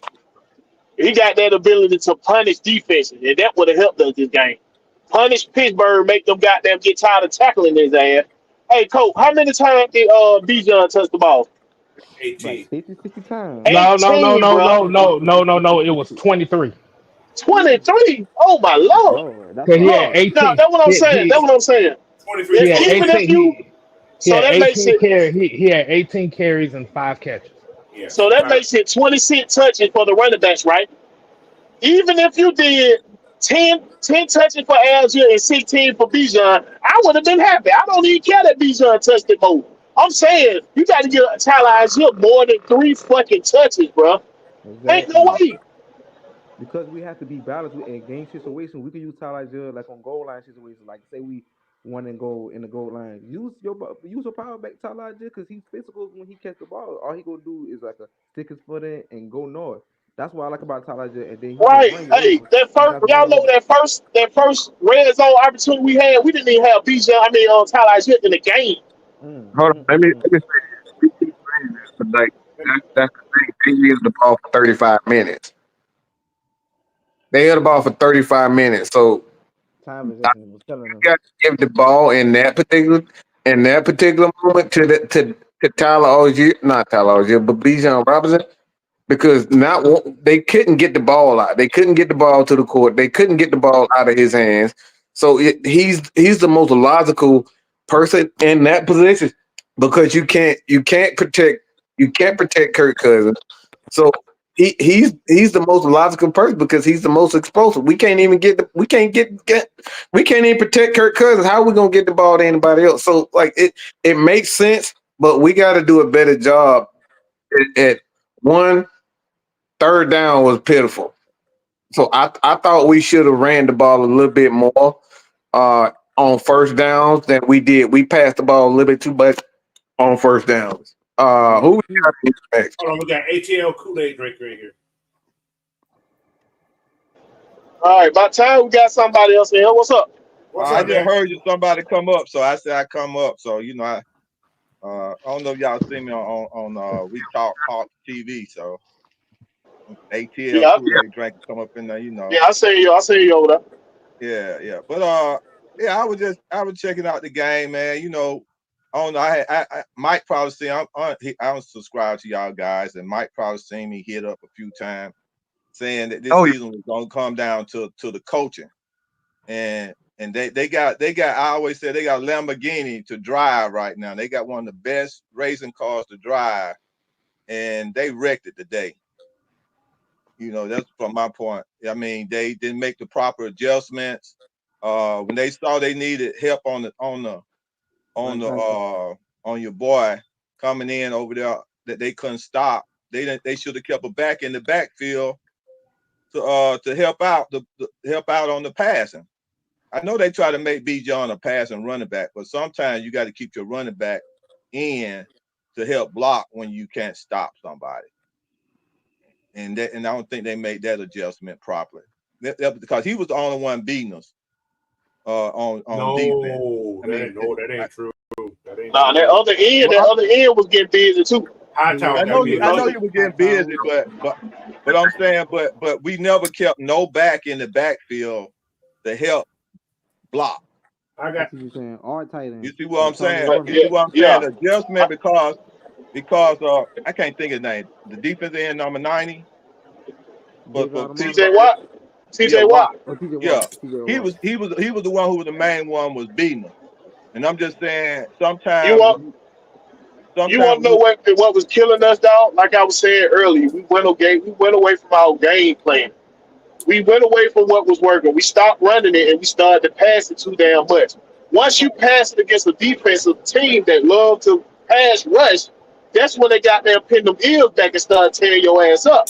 right, You got to throw them off with the run game. You got to run that TJ Watt. You got to. We right, right, wasn't right, doing You it. ain't had doing right. running I agree inside. with that. I agree with Yep. that. But see what I'm looking at is saying that with B John, the way where they were playing against us on defense with B John, you have to run, like you said. I agree with you on doing the running, but when you pass and you have to keep that back in the backfield to block. Now we should have ran at them guys. We should have ran at Jerry Moore. We should have ran B John. And I always say sometimes you have to run at your boy or at the line to sort of beat them up a little bit. Especially, I always call Algier our beast mode. Even if you don't get no but run and get no but a cloud of dust, you got to use him to beat them guys up and soften them guys up. That is Exactly. very important. And That's so why when you, that's why 3 touches is crazy. That's why what 3 I'm saying. touches is fucking crazy. And the thing is that if you know that your quarterback was hobbling and he wasn't ready to play, even more so, you should have been willing to keep backs in the backfield to block for him if you believe in your receivers downfield. So you don't really need those additional backs to get out. Oh, check this out. You don't even really got screens with them. You don't even really got to keep nobody in the backfield. You just make them chip them before they get the fuck out. Make them fear you before you run your route. That's all they got to do. But another thing, we don't know if Kirk's hurt. That's just my assumption, and y'all are some. We don't really know what's going on. We haven't seen this. Like I tell everybody, we haven't seen this offense all year. We don't know what the hell they were going to do. We only assume what they was going to do. We only think we were going to do because of what we seen on those video highlights. We don't know what the hell to play, what the offense is going to look like. I mean, we just, like I said, we wanted this offense to be a different team, but it just didn't happen. So everybody has this assumption that, well, this is what. No, we don't know. Yeah, they had us on the wait and see, man. I just wish I would have seen that. And still, that was suspicious to me that they was hiding this offense because they didn't play them in preseason too. I did that from my point of view because it's something because they didn't play them. I mean, Kansas City played their championship quarterback. That's why they win. They play their offense in preseason, make sure they're clicking on all cylinders before the season starts. This time we did it again this year. Don't play talk. Oh yeah, Ritter is ready. We don't need to play him in one game. Oh, that was crazy. That was dumb coaching right there. Now this year, we don't need to see the starters at all this year, and we don't need to see Kirk Cousins. And then he said we don't need to see the backup quarterback. Our number one pick. That game just enough for him. How do you know? We might would have needed him today. What if we would have needed him today and he's still not ready? Regardless of who we needed or not, at the end of the day, and I'm gonna keep saying this, you cannot turn the ball over, regardless of who the fuck is being quarterback or not. No. At the end of the day, this game was lost in the turnover margin. Yep. Rather it would have been rather if Kirk Cousins would have played in the preseason or not, or Michael Penix would have been playing today. If you turn the ball over 9 times out of 10, especially if it's a -3, you're going to lose. Yeah, you're going to lose. Okay, that's an excellent point. What if they played in the preseason and we still did the same thing? What's the excuse then? Well, what I'm saying is that sometimes it gives everybody always have a disagreement about the preseason thing. Right. You know what I'm saying? And what I'm saying is that that I'm looking at a team that just went to the Super Bowl, who set the way to win. And every year I see their quarterback who have proven themselves play in preseason. I see their starters play in preseason.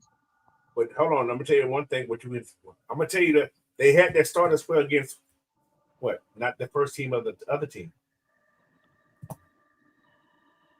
I'm just saying that wasn't the first team. That wasn't the first team of the team they played when Packers played. You talking Kansas City? Yeah, Kansas City had their first team in, but the other team they had their first team. Just like when we played against.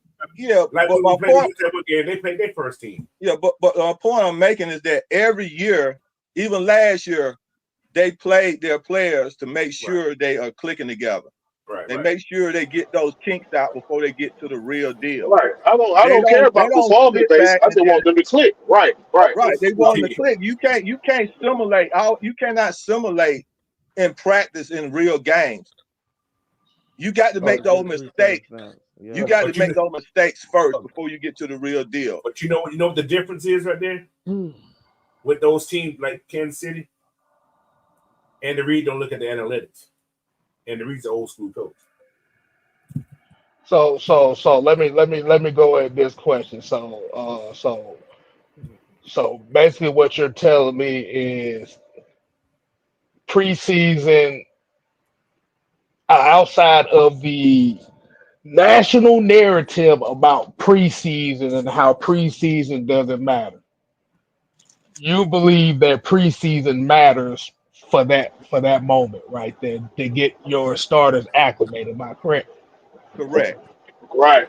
K-Style, what I think they get, a lot of teams get weak at when they in training camp and shit, they don't believe in tackling to the fucking ground and shit like that. Mm-hmm.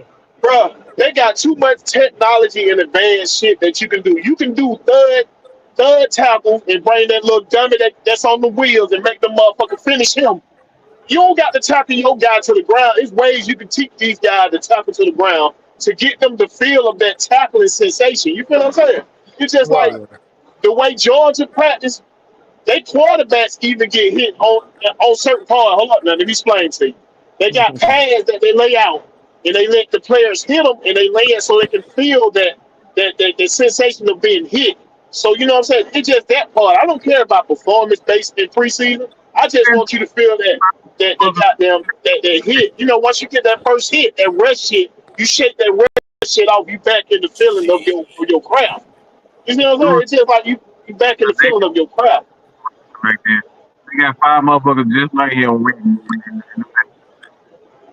I ain't hear nothing you say, Mike. You breaking up? Yeah, breaking up, Mike. Michael, you broke up. Somebody got his mic. 15. Somebody got there fucking with Mike internet over there. He said he had 15 people waiting in the back. Did he say that? I get out, man. Shit, I'll be in the back in the chat, man. Y'all do y'all thing, though, man. All right, then, Wade. Thanks for Hope that, we bounce bro. back next week Monday, man. Support and win next week Monday. Philip We're going to see what happens. All right. We're going to put our foot in Philadelphia's ass. Definitely that. It's going to be interesting. Stop that run. It's going to be interesting. It's going to be fun. I'll tell you that much. As long as somebody don't get hit in the head with a battery, we good. Wow. Never. We got to go up there. Well, one thing about the defense, he was going up against the Arthur Smith offense, so we couldn't expect much out of Arthur Smith offense. Well, Justin Fields actually did pretty decent today. I'm not going to take anything. He actually played well. 6 field goals. Arthur Smith couldn't get a touchdown. That's and 3 of those field goals was 50, that's credit to the defense right now. That's credit to the defense. Was 50 yards or better. Can you say that, Will? I'm giving props to the defense, but at the same time, I can't give them much because they were going against the Arthur Smith offense. That is true, because we've seen the same thing last year with us. If the defense can come in and play better next week, then I can say that defense is the truth. But I can't give them the truth right now, playing against the Arthur Smith offense. Talking about. Oh no, it's too early to say the truth right now. You're right. It's too early for that. But for today, they came up at times, big moments when they needed. Oh yeah, they came up. They came up and gave us every bit of a chance to win. So one thing you always want your defense don't necessarily have to be the greatest in the league, but your defense has to come up with critical stops in critical moments. That's the only thing you can ask for from them. And that right there can be a recipe for success. Right. And that what had me pissed off, because they did what the hell we needed them to do. They came up with critical stops in critical moments twice, back to back. I'm like, oh my God. It's just like shit just disappointed that time. You know what I mean? Disappointed. I think everybody, and I know everybody's disappointed in it. But like you said, at the end of the day, it is going to really become a problem if this becomes a continuous issue. Like you said, you got 8 days with Philadelphia. If we start seeing the same issues, then that's when you have the questions right there. Do y'all know what Joe Burrow numbers was? Look like shit because my fantasy team looked like absolute ass because he played like ass. He was Well, shitting without no. But me and Coach said that shit though. We said that if the receiver he don't ain't got no show up, receivers. it's gonna be hell. All right, guys, we got Tank in the house. Yo, What's up, man? Mike, you got your blood pressure medicine ready?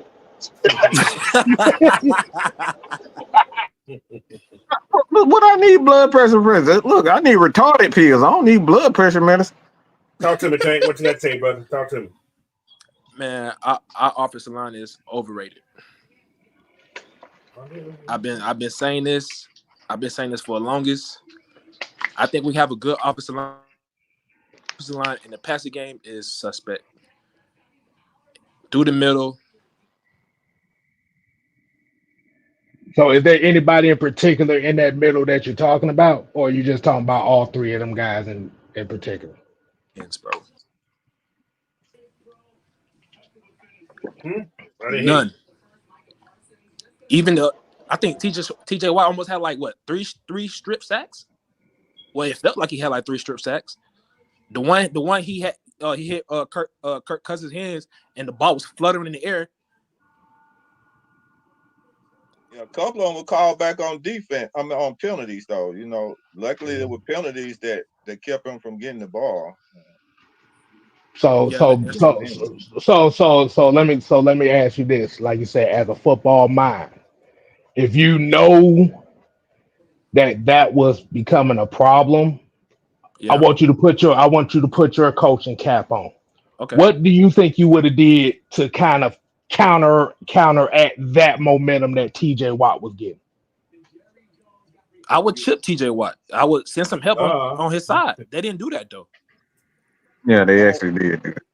I'm gonna tell you, they try to chip him with Pitts, and Pitts is not a chipper. They chipped him with the wrong motherfucker. He don't chip, bro. He don't even hit. He like tapped him. I'm like, what is that? Like, what is that? Well, that's not a chip, man. When you chip somebody, you got to spin them a little bit before you get out. The man wrecked the game, man. The man wrecked the game. He was all over the field. I saw it coming. Like, I just knew. I saw before it happened. I was like, man, this guy's going to wreck this game, bro. This is TJ Watt, man. Yeah, even in the run game. Let's be real now. Let's be real. He was causing damage in the run game. You saw the knew. loss. Like, only thing he was in on the run game is when they was running away from him. They wasn't running at him. You got to run at TJ Watt. They did that though. They did it once. He got to tackle for a loss. He got to tackle for a loss on Bijan Robinson. That was on the backside, bro. That was on backside. That wasn't front side. It wasn't front side running him. No, he's talking about when Caleb stepped out and he went under Caleb. That's what he's talking about. When Caleb what? Yeah. Oh. Yeah, that was when he ducked on the Caleb. Yeah, he ducked up on him. When he read Caleb's body language. Like, he hit him with a swim move. He got right in the backfield. Like, that wasn't a swim. That was more like that wasn't a swim. He ducked. That was a rip. That was a rip. That was a rip under. That was a rip under. That was a rip under. Something like that. It was something. Hey, guys, I'm gonna put on my coaching cap. Then I'm gonna get up out of him. This is what I'm gonna tell you. With putting on my coaching cap, what I would have did to win this game today. Okay, I'd have ran Ajir at Watts. I would have. Okay, that's when we running.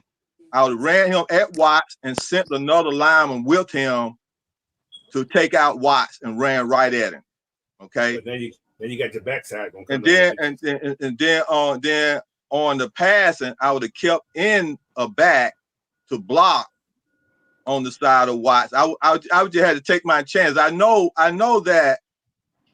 we would have to take a chance on that backside, but Watts, I would try to take out the one that was disturbing the game more so than anybody. Okay. Then on defense, I would have doubled over to take out Penix. That's his name, Pickens. Yeah. I would have helped Terrell over the top. I would have took him out of the game. Those two guys who were terrorizing us, especially early in the game, I would have did that to see can anybody else start beating us. Those would have been the first two things I would have did right there. As for passing the ball, After I started chipping and started trying to help on I was doing quick drops and sending slant plays across the middle while we leaving the back end trying to block the help out with Watts coming in. And I would do quick passes. That's what I would have did right there. Whatever happened to hot routes? Anybody know what they went to? That's what I'm talking about. They wasn't no hot routes. A lot of routes was too long. That what made me think my boy Kirk Cousins was a little rusty. I ain't see no hot routes. No, when you seen the pressure was gonna be coming, when you seen Caleb McGarry was getting beat, I would have sent the hot route, a slant with the tight end straight across the middle with a burnt there at 10 yards every time. Right. Easy 10. It would have been a Jerry Rice slant. I would have killed him with Jerry Rice slant. And TJ Watt wasn't the only one. I would have kept my back in the backfield to help just to keep Watts off of him just a few much time, just to give me a quick step back with some slants, with hot routes, quick and just walked it down the field. Yeah, we know because Saints used to kill us like that all the time. Every time we bring pressure. Slant, pow, slant your head to death. TJ Watt wasn't the only one. They was also getting pressure up through the middle. Drew Dalman couldn't block. Yeah, but everything he was getting put right in his face. The thing you got to understand though, Tank, they started getting those pressure once we started to be pass happy. Once we was being balanced out, they wasn't getting that pressure. The offensive line was holding their own. Right. They was holding their own. Yeah, in the run game. And the pass game too. They only had 2 sacks. And but it was a lot of throws that was affected. But you gotta look at some of those pass plays. They had Kirk Cousins going to 2 to 3 reads in those pass plays. That play he threw an interception on when I thought we should have ran the ball on that 2nd and 1. He read 3 times, and the dude came across the middle that he should have hit. That was a hot read. He had came and gone. So he looked at Bijan, then he looked at the other guy. By the time he got ready to throw in the middle, the guy came across the middle. He was gone. So he would read. He was having to read 2 times. It shouldn't have been having to do 2 or 3 reads. Look over there and see if you throwing the Bijan open, or look back and see if AJ open. I mean, they should have just been hard reads. That's the part of the offense, though, bro. But the part where he didn't do enough, he didn't check down enough for me. Check down. Take what the defense is giving you. Then you open them up. I thought he checked down more because Bijan Robinson had 5 catches out the backfield on screen passes, and those was design plays. Check down mean when your route's not open, then you check it down to the back or you check it down to the tight end. He wasn't doing enough of that. He had opportunities to do that. He only did that twice. Okay, so let me ask y'all this: we played the Eagles. Guys, I'm gonna say get up out of here if y'all don't mind. I'll talk to y'all later. Next game, man. All right, man. Thank you. We play the Eagles Monday. We know they don't have. I'm like the boogeyman. What the hell? We see that, but goddamn. What's that, man? Go ahead, Tank. I was gonna say we play the Eagles Monday. We know they don't have a TJ Watt, but they do have a good defensive line. They do up the middle. They do have a good defensive line. You don't think that could happen again? Anything's possible. Anything is possible, but like I said, at the end of the day, you don't turn the ball over. That's what I'm saying. We gonna see. We gonna see. We hope not. We just gonna see. We hope they make the necessary adjustments. Yeah, we hope they make the necessary adjustment and come out better. But we gonna see. You can't turn the ball over, no matter how much we try to say this person good. That you can't turn the ball over 3-4 times. But the Steelers created those turnovers from the pressure. The pressure created those turnovers. That's what I'm saying. Yeah, it was pressure. That fumble was no pressure. That fumble was that fumble. Not paying attention. That fumble was on the tight end for keeping on going, where he told him to stop. He tried to stop him. See, the problem was the tight end wasn't paying attention to the quarterback. He was just running. He was just trying to get excited. Pay attention. You have to. You got to see and watch the quarterback. And you know what? I'm just push this whole thing up. I'm gonna blame it on the goddamn fan because there's no way in the hell we should be doing fucking silent counts in the fucking stadium. Right, Coach. Me and you talked about it, Coach. That You're part, right. Coach. Ain't There no were way too in many, hell that should have too ever many happened. Steelers fans in that motherfucker, loud as fuck. How I'm the hell like, what the? you I'm at like, home what's and you doing going on? silent camps? But we expected that though. It was gonna be No, like hell we didn't. Not like No, that. we didn't. no, I'm No, talking we about the didn't. fans. I don't Like we give a fuck knew about that was fans. gonna be a They lot of should be Steelers loud fans there. We that knew you that. can't fucking hear. That's a disgrace for your team to be doing the silent count in your Right. home. In your own home. You Yeah, don't We do I that sold. agree with shit. that. I agree with We that. were sold out on season tickets. So that means we sold them motherfucking them tickets. You made your own house a fucking goddamn visitor house.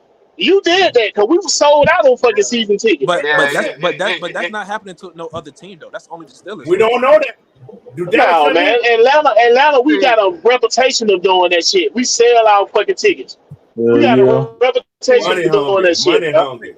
See, Money see, this, hungry. this is what they're talking about. Cause remember when T.J. Watt started feeling it, he was pumping the crowd up his Pump the damn crowd self. up. They get loud. I'm That like, what the hell is part. going on? I was like, wait a Right. minute. When you seen a goddamn Hometown. defensive player as a visitor pumping up the fucking crowd? What the fuck? I So seen that all these shit. I people like to flip my fucking TV, boy. I like to flip my damn TV over. because I'm like, why the fuck are they doing silent camp? I'm like, why they doing silent camp? And I started thinking, I'm like, what the fuck? I kept asking that. I was like, maybe they just doing it because they didn't want to. No, you don't do that at home. Yeah, you don't do silent counts at home. I'm like, I said, why is Caleb? Not Caleb, but Lindstrom keep hitting the center. It's like these motherfuckers are doing silent camps. I can't hear the TV because these headphones on. I can just see it. I was like, he is touching this man's leg. That means Yeah, because they couldn't hear, Coach. Them Steelers fans were that getting is loud. crazy. I said, oh my God, how many of them motherfuckers in there? They was getting loud as fuck. Deep, bro. Now all the same. I'm sorry, I ain't gonna call you motherfucker. Yeah, you motherfuckers. All y'all say motherfuckers talk about we lost the game because of this. It's y'all motherfuckers, man. You don't let nobody come in your home and do that, but you want them to win. What's I'm You gonna don't put my do that. foot on your couch and I'm gonna rub dirt on it. Fuck your F couch. your couch, nigga. And that's F your why the Aints, even though I don't like them motherfuckers, they got one of the best fan bases in the motherfucking league because they don't let motherfuckers come take over their stadium. Them motherfuckers be shit. The Aints got like a motherfucking college atmosphere up there. Well, that's all they have in their life. Yeah. Well, they still got LSU. They got LSU, Coach. But They got LSU. what else can they do down there? Go to Mardi Gras only in 1 month a year. What else? They close the Six Flags. They got the Pelicans. They got the Pelicans. You know the what? the Pelicans. They got the Pelicans down there. You know they can little basketball team. They you know. Okay. But yeah, this one, yeah, that home field, man, you don't let nobody come in your place and do that. That's like somebody come in your house and say, I'm a sleep with your mama. That's what it's saying. Yeah, cause when he tapped his leg, that was on the fumble play. Yeah, I'm like, why is he touching his leg? Yeah. They hit the tight end. That's that. Mike, did you say something about that a couple of weeks ago? Talking about the fans that be responsible for this game. You said something about this fans will be very responsible for this game. I said that. It's on here.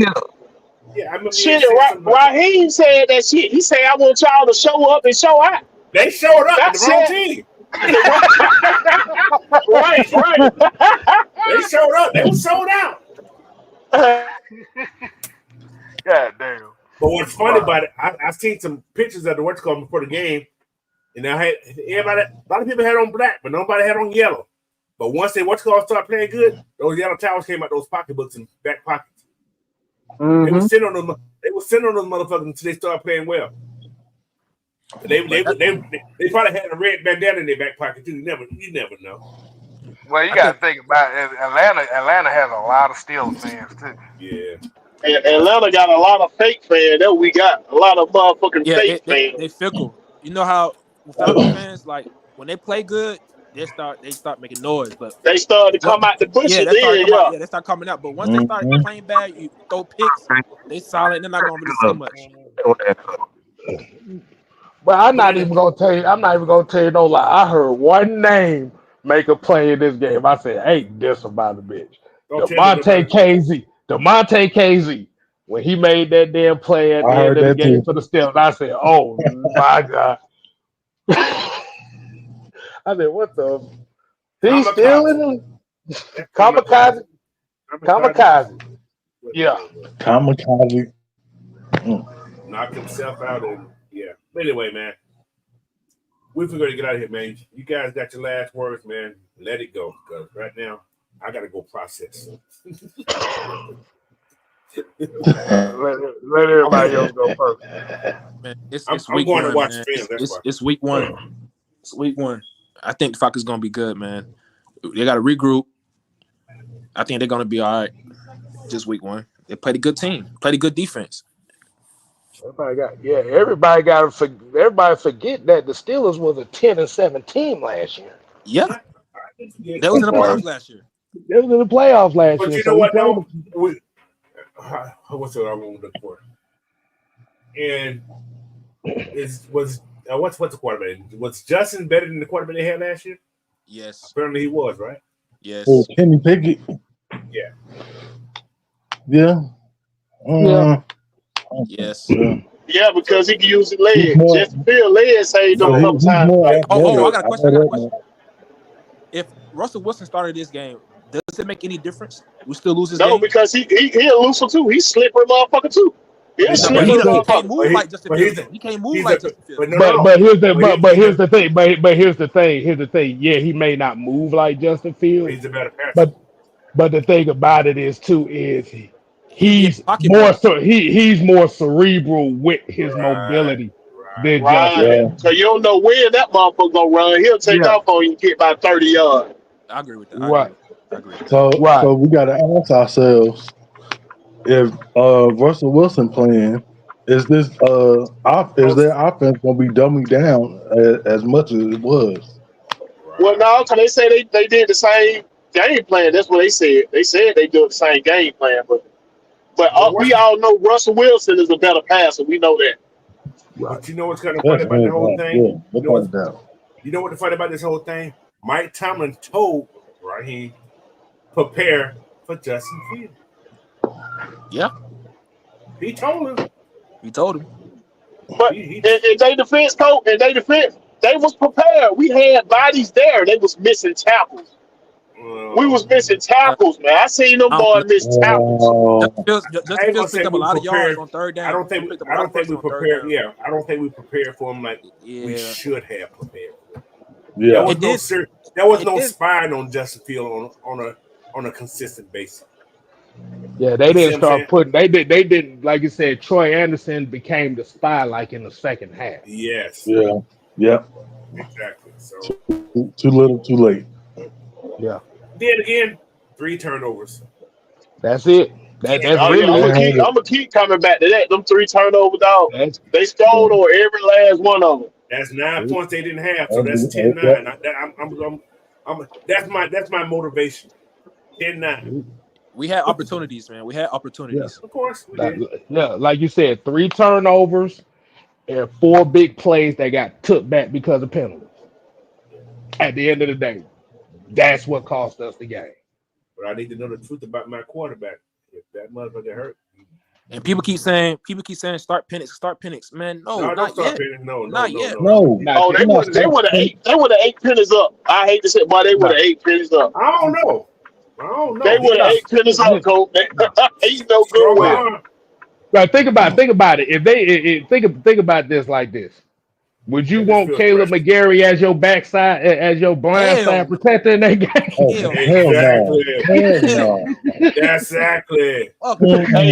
that's exactly my point right there, K-Style. They would have tore his ass up.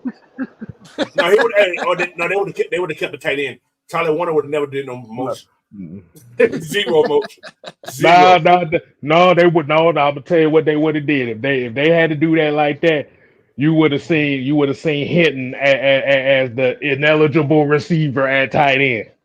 If that was the case, Possible. But you know what though? I'm gonna tell you, they probably would have spread that offense out wide instead of inside the freaking numbers, what pissing me the F off. They was inside the numbers the whole game. Get outside the numbers, man. They was tight. Like I said, it looked like Arthur Smith. Yeah, that's what I'm saying. We was inside. That's exactly what I said because we look like fucking Arthur Smith. Numbers. We was inside the numbers, bro. That's what we was doing. It's Tank fault. My fault. What I do? Your ass want to run, and you want to run a fucking quarterback all the time. That's what we get. It's his fault. Shut up, Mike. We just need some balance, man. That's it. Yeah. Some balance. What the offense was balanced. 26, 24, 26. Like you said, like y'all said, it might be. Look, numbers can be screwed because. If you're watching the game, it wasn't balanced like that. They did goddamn six. Right. They did 6 goddamn pad plays in a fucking row. Tyler Algier touching the ball 3 times is crazy to me. It's gonna always be crazy to me. That's gonna be crazy, dog. This is my thing about what's going on. If we run the ball 26 times, like you said, give Bijan 6 times, give him 16, and get Tyler 10. I'm cool with that. If they run the ball 30 times, you go 12 and 18, give or take like that. So I think Tyler needs to get leveled up a little bit more. Run the ball. Hold on, coach. But everybody keep talking about the touches. The thing was not the touches. Again, it goes back to the time possession. They had 10 minutes over us. Yeah, exactly. So we would have given Tyler the ball more if we didn't give up that time of possession the way it was. They had 35 minutes. Even with time possession, Mike. Your boy had 23 touches, bro. But that again, that's in the game. 23 touches, bro. I get it. We're talking about we're talking about how the game was in that particular time. In that particular time, we could not protect him. Okay, and we couldn't run the ball consistently. So I understand. Hold on. So I understand. You're right, but you got to look at the possessions that we're in and what we can and cannot do. At that particular time, we could not run the ball well or pass the ball. We weren't doing anything well. So what's the best thing you do? Try to take the ball down. Mike. We were running the ball good. We was running.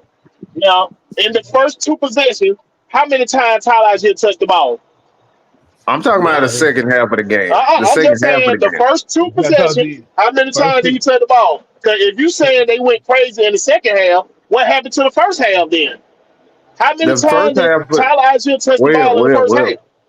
Well, let's go back to what I'm saying. What the types of plays, because they could not protect him. That's the first and foremost. That's first and foremost. If you can't get the wide receivers can't get open, get enough time to get open. It really does. At that point in time, you got to do what's best. For one, if it's running the ball at that particular time, because the game is still close. It's not like we blown out. That goes back to what I was saying, though, Mike. Wide receiver was getting open. He wasn't taking those down shots. He was going for deeper shots. We had guys down that was open. He didn't want those shots. That's what I'm saying. If you go back and watch, you see guys that was open. He didn't take them check down. That's not play calling. That's just more so on his confidence. That's not play calling. That's what I was saying. I was saying that on that part, but it still goes back to play calling. You can't explain why Tyler Algier only touched 3 times. 3. I got a question for you. Hold on, okay, so let me say this. Think about this. Tyler Algier was in on that fumble, right? That tight end fumble. Tyler Algier may have 4 carries in that series. We don't know. Turnover. We know he wouldn't get no 4 carries. We know he was. Oh, now you know. Hold on. Let me finish my point. He was in on it. Hold on. Let me finish. All right. Tyler, if that fumble happened, Tyler may got the ball. Say he got 2 carries out the thing. Think about it. Interception 1. Who was in the game? Tyler Algier. Tyler. Yeah. Think about this now. We don't know how many. They both was actually in that one, Coach. They both was in that. Bijan was in the slant. Bijan was in the slant. But who's in the backfield? I know. I understand that. But so what I'm saying, we don't know how many carries Tyler would have got doing that? We don't know because turnovers happen. Turnovers happen. So we're gonna give Tyler. Okay, no, bro. 23 to 3. That's what I want y'all to think about. 23 to 3. Hey, you keep hold failing to realize. This is the problem you keep failing to realize. Bijan is the feature back in this I understand that, Coach, but you don't dumb down your offense just to give it to your first round pick. That's a problem you keep failing to realize. Your fandom is overtaking what's reality with this team. No, me playing football is what taking over what I'm looking at. But you're not in this coaching staff, so we don't know what they're. That's okay. That's your fandom still as a football player. That's your fandom. But according to this team, this is what they do. Same thing in LA. That kid, the second string guy, he didn't get a lot of carries. Yeah, we don't. So you got to look at it from that perspective. I understand. I love Tyler. I do. They had one running back in goddamn LA, Coach. They had to. They had to. That other running back went shit. That other running back went shit. We got two. About him that much. But all right, I'm gonna let the Tyler just go because y'all already know I'm not gonna argue about Tyler. Damn lie, you ain't letting shit go. You ain't letting shit go. Hold on. I'm gonna let that go, bro. Let me say it like this. Going on for that point with LA. When they was in LA, they don't run two back sets like that. Now, you an external guy. At the end of the day, I'm going to say this one more time. We had 4 to 5 first downs that got called back because of penalties. First down. Okay, stop. Do you know that Pittsburgh had more penalties than we had? More. They did. More penalties, way more. And they were more costly. Listen to what he's saying. You're not comprehending what he's saying. Listen. Yes, Pittsburgh had more penalties. But how many of those penalties took away big plays that were made? It was on defense, though. They had a couple of them. They had us stop a couple of times. No, I'm talking about saved us. Offensive plays. I'm talking about us offensively. Okay, we go. Look. I hear what you're saying about the penalty. I'm talking about the time we didn't have penalties and we didn't take advantage of our opportunity. We had them there. We had it right there in front of our face. On what you want to focus on. You can't focus on No. Hold on. Let me finish it. In those drives that we had, I'm gonna say this again. In those drives that we had big plays, remember, you had the Kyle Pitts crosser that went for 20 plus yards. You had the Bijan run that went for 15. You had another Bijan run that went for 10 plus. You had another, I think it was Ray McLeod or something like that, that caught a pass that went for 10 plus. What ended up happening right after that? Holding, illegal formation. Boom. Those were 4 key plays that they made that got called back because of what? No discipline. Not discipline, discipline. So even when we're talking about the Bijan to Tyler Algier carry ratio, like for me, I agree. I think Tyler should have got more carries. Me too. Not necessarily have to be like it don't have to be 50-50. But the thing about it was the Falcons were making those plays that were first downs. And then all of a sudden, now those first downs go from 1st and 10 on a new down to 2nd and 16. So now you have no choice but to pass the damn ball at 2nd and 16. 3rd and 15. And So that's where Bijan comes into hand. And that's why I said you got to look at the dynamics of the cause of them. Even though that is true, we acting like Tyler Algier don't know how to catch. This man was a better catcher than Bijan in college. So what are we saying? He's not a one-trick pony. He know how to catch too. Well, That then still you don't get need. past. That still don't get past that he wasn't Well, it used go like he back to needed to be what Coach was used. saying. It don't matter. That's how they feel.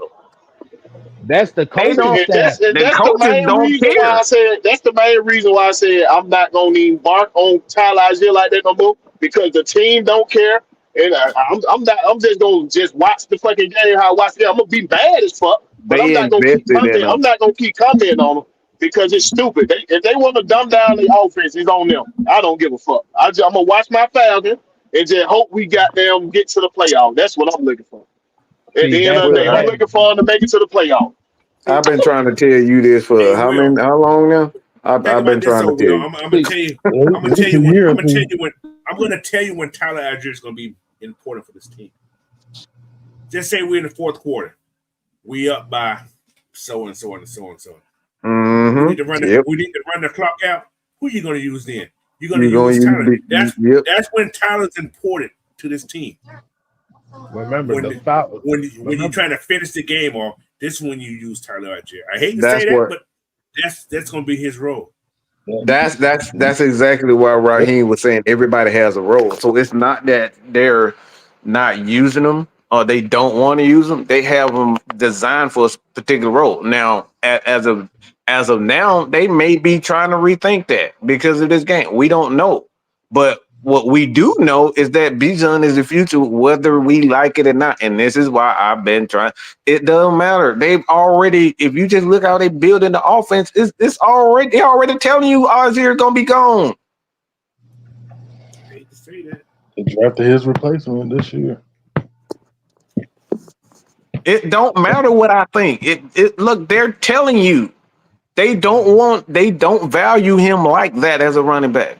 Now he could end up being damn Michael Turner. It's quite possible that he'll be that.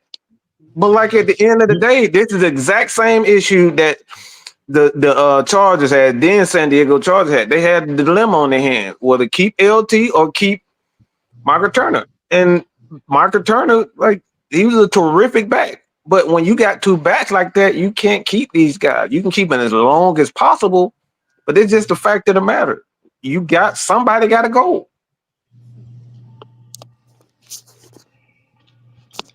This is cuckoo and boo-boo.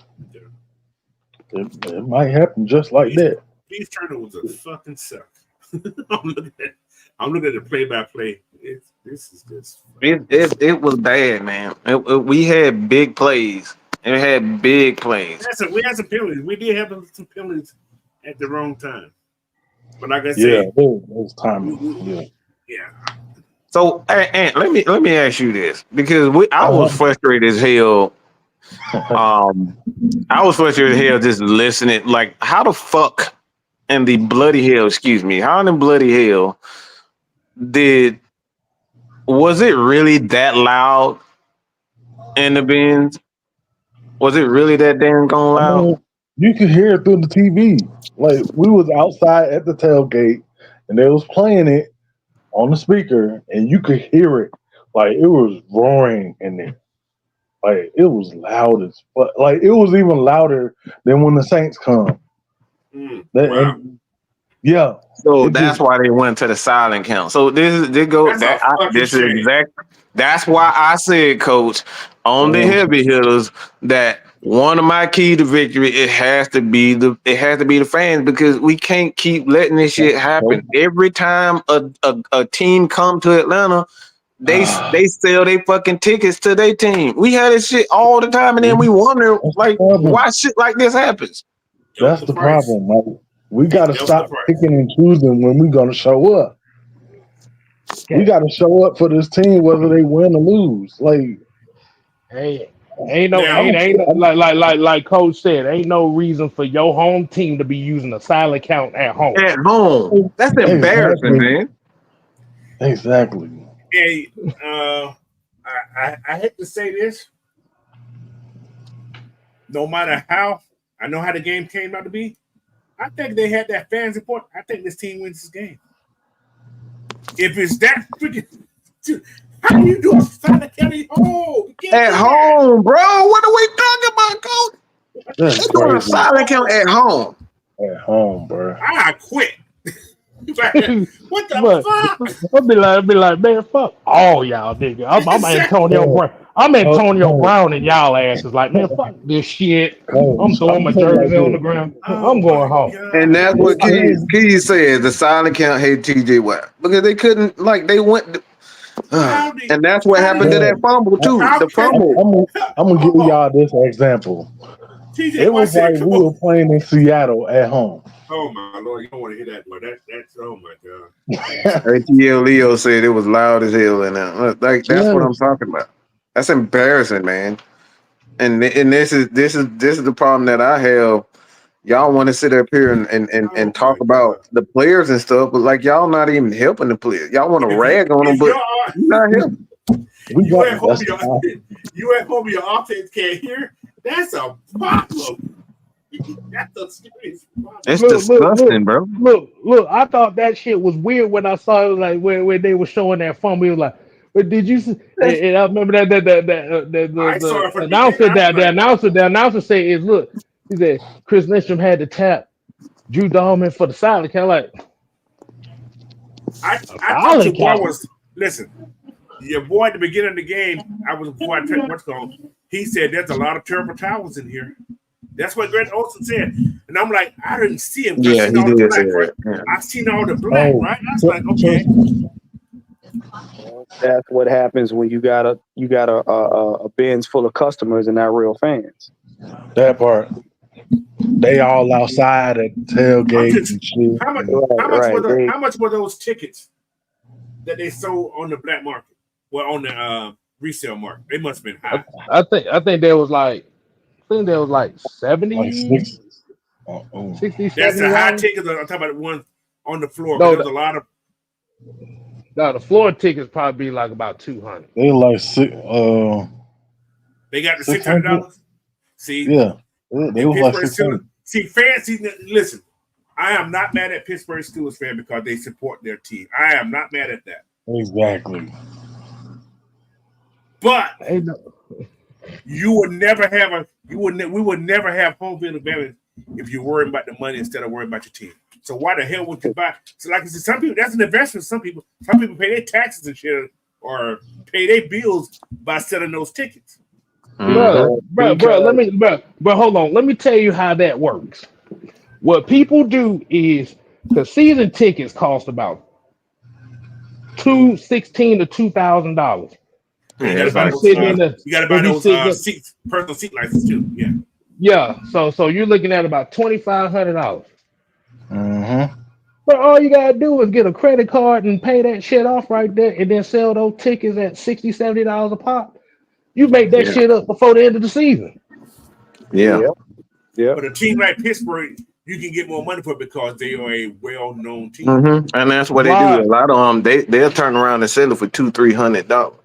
right. Yep. So if you think it, Or double, yeah, exactly. But yeah, see, it all goes back to, like I said, the fans don't believe in this team until the team does something. They don't ride with them regardless. No matter how much Okay. you tell them, no matter how much you tell them to be patient, no matter how much you tell them to believe, no matter how much you try to reason with them and tell them why certain things didn't work, they don't believe in this team until you make them feel good. When you make them feel good, then they're going to have this little false belief in the team. That's when they're going to come in and cheer. Until See that the bet, time, they just customers. They sitting there bragging about, oh, I paid this much money for a seat, and you ain't really for the team. but they ain't at the You not. game. That's the thing. It ain't. You know what though? The ones that paid the money for the seats, unless they just squares or whatever, they trying to do it for entertainment purposes. The ones that buy those tickets are probably fans, but it's more money. Money is more important than the team. Yep. yeah. It And ain't that's the thing. Well, they're here, fans. It ain't that they're not fans. It's just money is more important than the team. More, well, yep. They see it as a hustle. here's the deal. Then that makes you a customer. True to Bingo. If you care more true to about a the money degree. than you do the team, you a customer.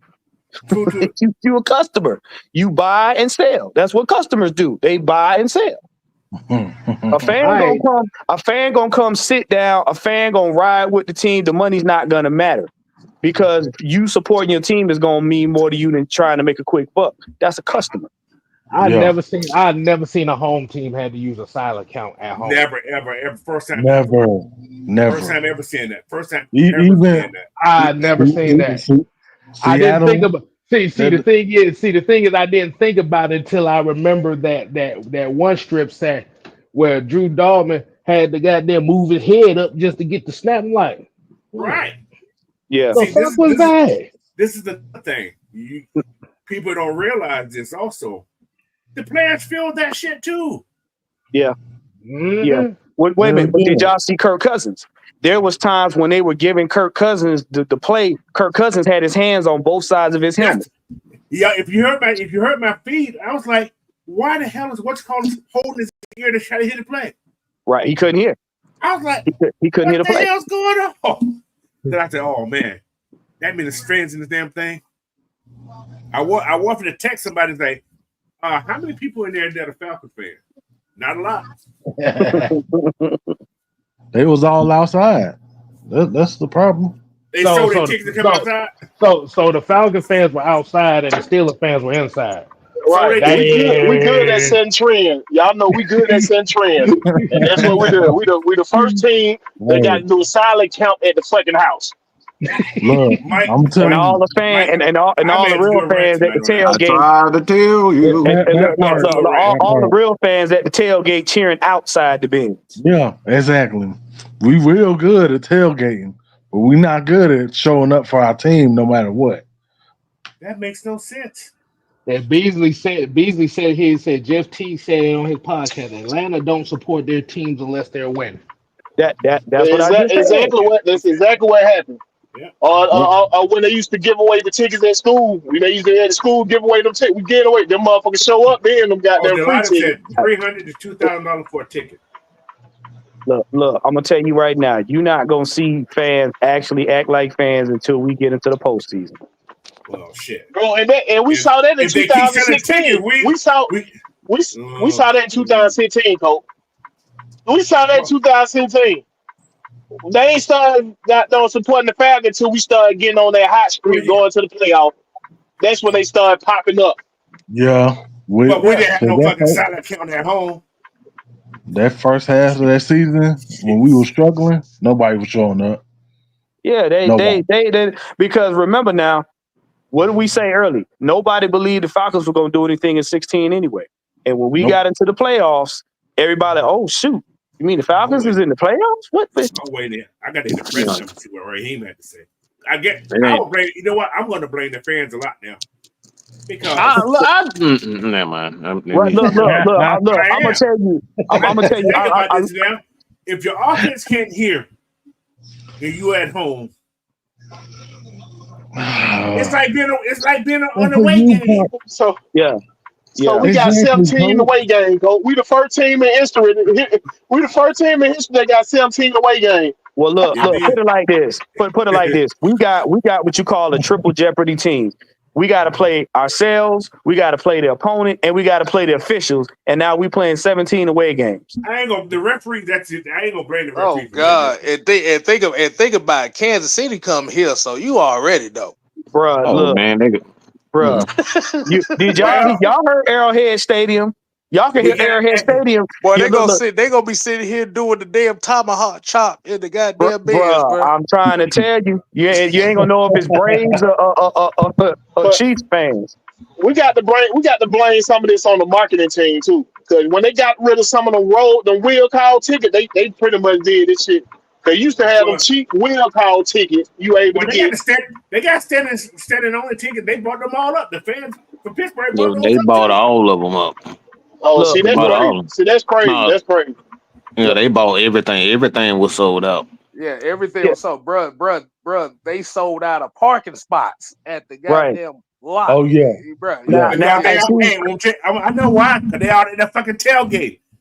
Well, yeah, but see, here's the sad part.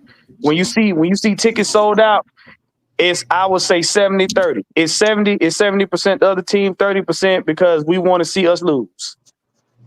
That's just the reality of it. But then again, who buying these tickets? Maybe they're not even from Atlanta.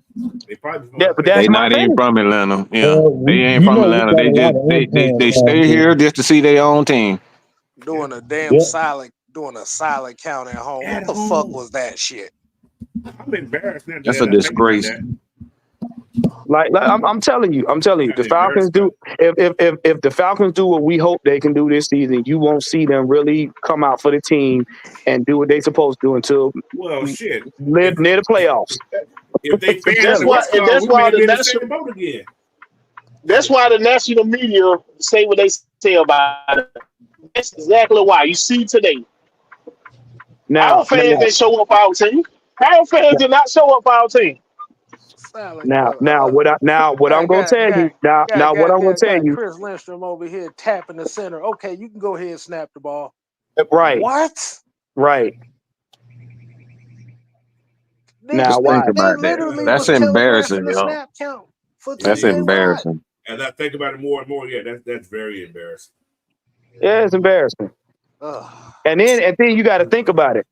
That doesn't make your team confident going into another.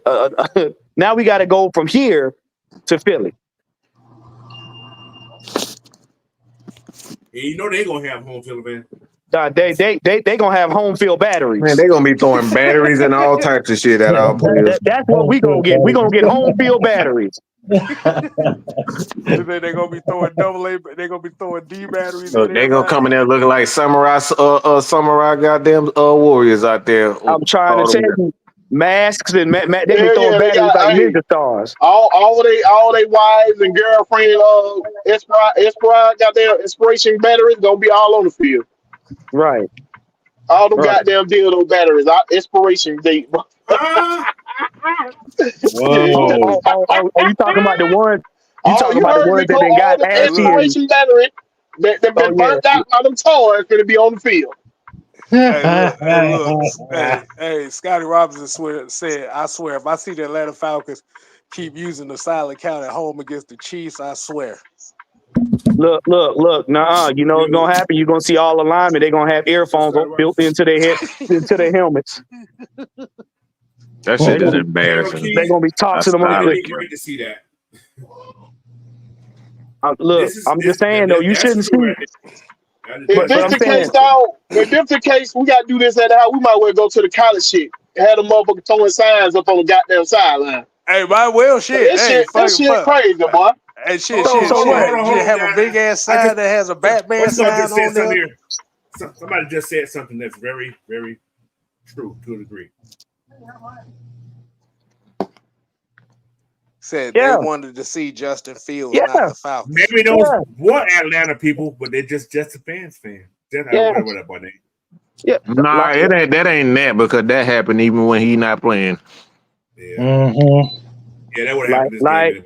Like I said, Pittsburgh fans do travel. They travel, and like you said, a lot of them in Atlanta. So yeah. Well, you had to think about it. 30% of football fans down here in Atlanta are Steelers fans. Yeah, they are. Yes, they can travel all they want, but they still got to be sold the damn ticket. Well, they Shit, can them niggas live here. You can buy the tickets. You can buy 30%. Okay, Pittsburgh fans are allowed 30% of the tickets anyway. What we got a lot of aliens. We got a lot of aliens here, so we got somebody from everywhere. Well, you got to look at it like this. That's a lot. But we see, wait. You got to look at it like this. Pittsburgh got two quarterbacks, one of which is quote unquote supposed to be the media sensation. He's coming here, and the team is coming. Right, yeah, and the team is coming here. So you got two quarterbacks from two parts of the country that want to see these quarterbacks play. So they're gonna inundate Atlanta. It ain't. I got a question for y'all. Is it we got a whole bunch of Steelers fans here, or we got a whole bunch of bandwagon fans here? Because I guarantee you, nobody it's was both with. of them. Because I got a Nobody was couple. with the goddamn New England until they won them goddamn championship. Then you start seeing all these New England jerseys popping around a bit. Nah, we got a lot. In Atlanta? Okay, yeah, that's wrong. Yeah, in Atlanta. I'm talking about Atlanta. Yeah, Atlanta. There's a lot of. I got family members that are like they born and raised here, and they Pittsburgh Steelers fans. So it's that Pittsburgh Steelers even saying few of his family members are Pittsburgh Steelers fans. So it's a lot of Pittsburgh Well, fans. I'm gonna tell you, Steelers fans and Bears fans, yeah, because those are deep. It's a lot of their parents and grandparents and uncles that like the Steelers and Pittsburgh, Pittsburgh and Chicago from back in the day. So you got a lot of them here already. But they go back to my point though. They are bandwagon fans because those teams was winning. Those were the teams that was But winning we back in the didn't day. come into existence until the 60s. So that's why a lot of them remained Pittsburgh Steelers fans. What you got is hold on. Let me get this out here.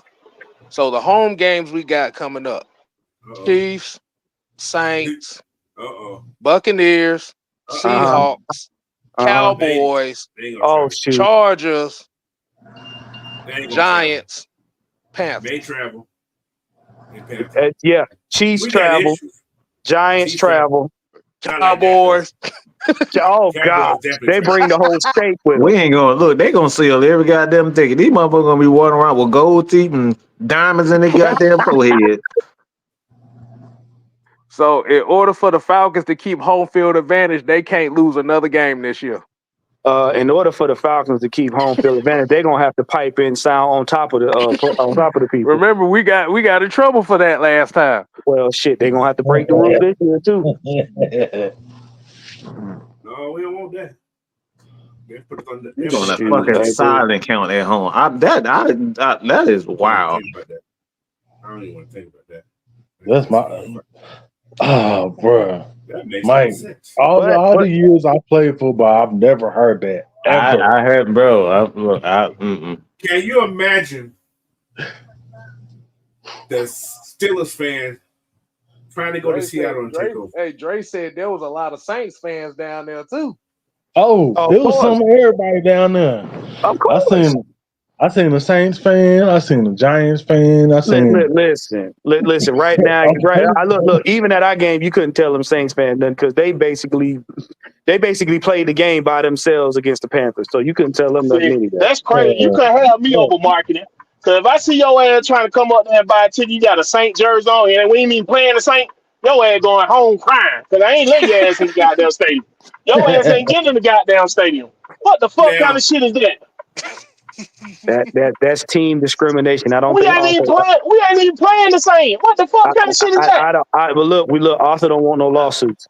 She don't want no lawsuits. I'm confiscating that shit. I'm confiscating all them black fucking yellow ass, ugly ass flags. Anyway, it's been 2 hours and 30 minutes. I'm getting a headache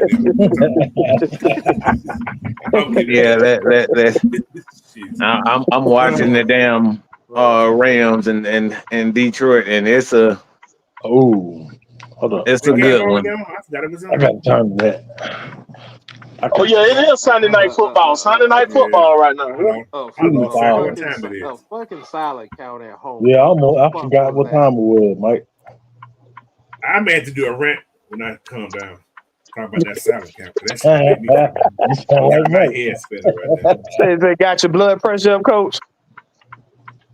Never seen that before. I've never ever actually seen I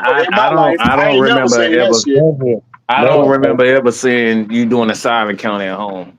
I've seen the one LeBron and Kobe them coming to town, Michael Jordan, but damn. Basketball's a little different. You can make noise. Basketball's different when you making noise. You don't need to listen about it. But that's the only time I've seen it. I don't remember seeing that at home. What? Oh my God. Even in college. Now, everybody know how loud Texas A&M crowd get. Right. Even they don't have to use no silent count at home. See, it's a shame we got the records for the wrong stuff. Like, come on, bro. They got to be the first in the NFL to have your home team doing the silent count. It has to be the first. It has to be. That's crazy. But anyway, man. 6 man, last word, sir. Oh my God. I'm hungry too. Y'all don't know. I'm eating. I just got finished eating. Goddamn. Fucking. I'm about to have me a snack on top of it. A fucking silent count at home. No, I ain't got shit else to say about that. K-Style, maybe want to do this. That shit is embarrassing. Right. Fucking silent count. Who does that? At home. I ain't got shit else to say. I ran it enough. I'm fucking tired. Stop lying, nigga. You a lying motherfucker. Look, I tried to get y'all look. I said I was gonna stop talking about that shit. I'm done, Mike. Leave me That the fuck alone. motherfucker, you stop goddamn. He Leave me always the lying fuck and shit. alone. That motherfucker be lying his ass off. He a damn lie with. Ain't nobody believe this motherfucker on Hey, here. I got something else to say. Man, y'all follow me at Wheel of Georgia Reap on everything, man. Everything Atlanta sports on Wednesday nights at 7:00. Yeah. Hey, he said, "Take that, Mike." No, check his link. It's gonna be on my description. All right, so follow everybody link that's be on the description. I'm gonna have everybody there, so we ain't have no excuses. So y'all won't follow everybody. Everything's gonna be in the link in my description and on the community tab also. Now, damn all that. We saw a fucking silent count at home. Wait a minute. Fucking silent count. That shit is wild, kid. The fuck? That's fucking crazy. But that's why I said again. That's why that was one of my keys. That was my key, because man, we can't. This shit is embarrassing, and you can't even say it's about winning or losing, because even when we was winning, they didn't give a shit. So it's The defensive player for the other team is raising the roof with the crowd. What's going on? We got TJ Watt out here pumping the crowd up Can't see on the road. Oh boy! Wow. On the road. All right, Matt, Mike, go ahead. Now, damn Mike, we still talking about this silent count shit. I want to hear it. Go ahead, Mike. Oh my god, that motherfucker! You said, "Oh shit, fuck Mike." This is crazy. No, go ahead, Mike. That silent count at home shit got me tripping. That shit hurt me to my crib, Kev. I'll probably have a recap tomorrow morning, or I just go live tomorrow morning. But outside of that, I love post game shows because it gives real raw emotions, and if you can handle it, come on the show. Shit, everybody get it around here, so this not everybody getting their feelings too. This just what we do. Is how we do. Including Mike. Everybody can get it, including Mike. Man, fuck you, Will, okay?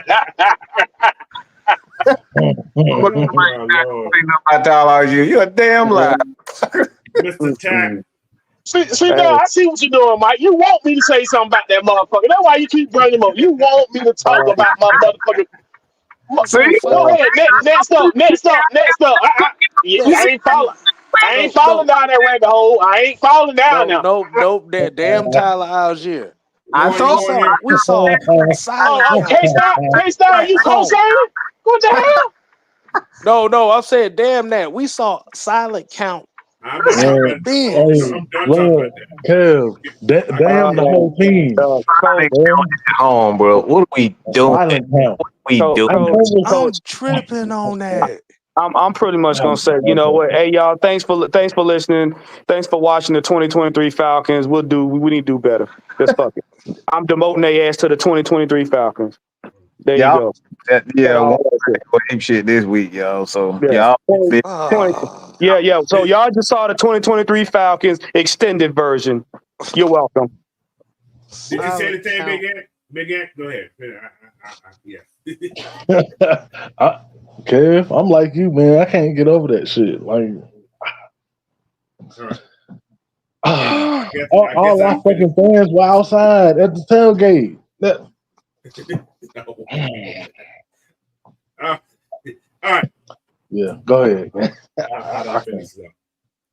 Now, what gonna say? Okay, I got to say something about it. Fucking silent count of all things. Y'all ain't embarrassed? People that stole y'all tickets? Fucking silent count. You got to feel something. The true fans have to understand, you got to feel something. Where's my whiskey? There's no way in hell I ain't gonna say I would have pulled out a gun and started shooting in the sky, but something's supposed to have happened. You can't let nobody come in your domain and take over. That means you guys don't give a F about your team. That's what that means. But anyway, man, I'm Coach Unchained. You can find me on everything. Make sure you hit the like, subscribe, and share this thing out. I'm not talking about it anymore. I'm upset right now because I had to say it. Yeah, what happened? Anyway, man, thank y'all for listening. Tomorrow, Mike's gonna do a rant. Just put your notification on. He gonna come on. Oh yeah. Oh yeah. He gonna say something. Ain't gonna say it'll be nice, but he gonna say something. And I may do something tonight. I don't know, because right now I'm trying to get my mind right. So, because a silent camp at home. Coach got to get. You know what? I didn't even think about that until I thought about it. That's why we lost the game. I hate to say that. That's what. That's the main reason. That's one of the reasons we lost the game. I told y'all that was going to be. When your offense don't have that support and they can't hear at home, I'm going to lose the game because y'all motherfuckers don't care. Coach, if that never happened, that fumble doesn't happen. Yeah, that's true. Yeah. That's true. Anyway, thank y'all for listening. We finna go home because I'm hungry. Peace, y'all. I was hungry.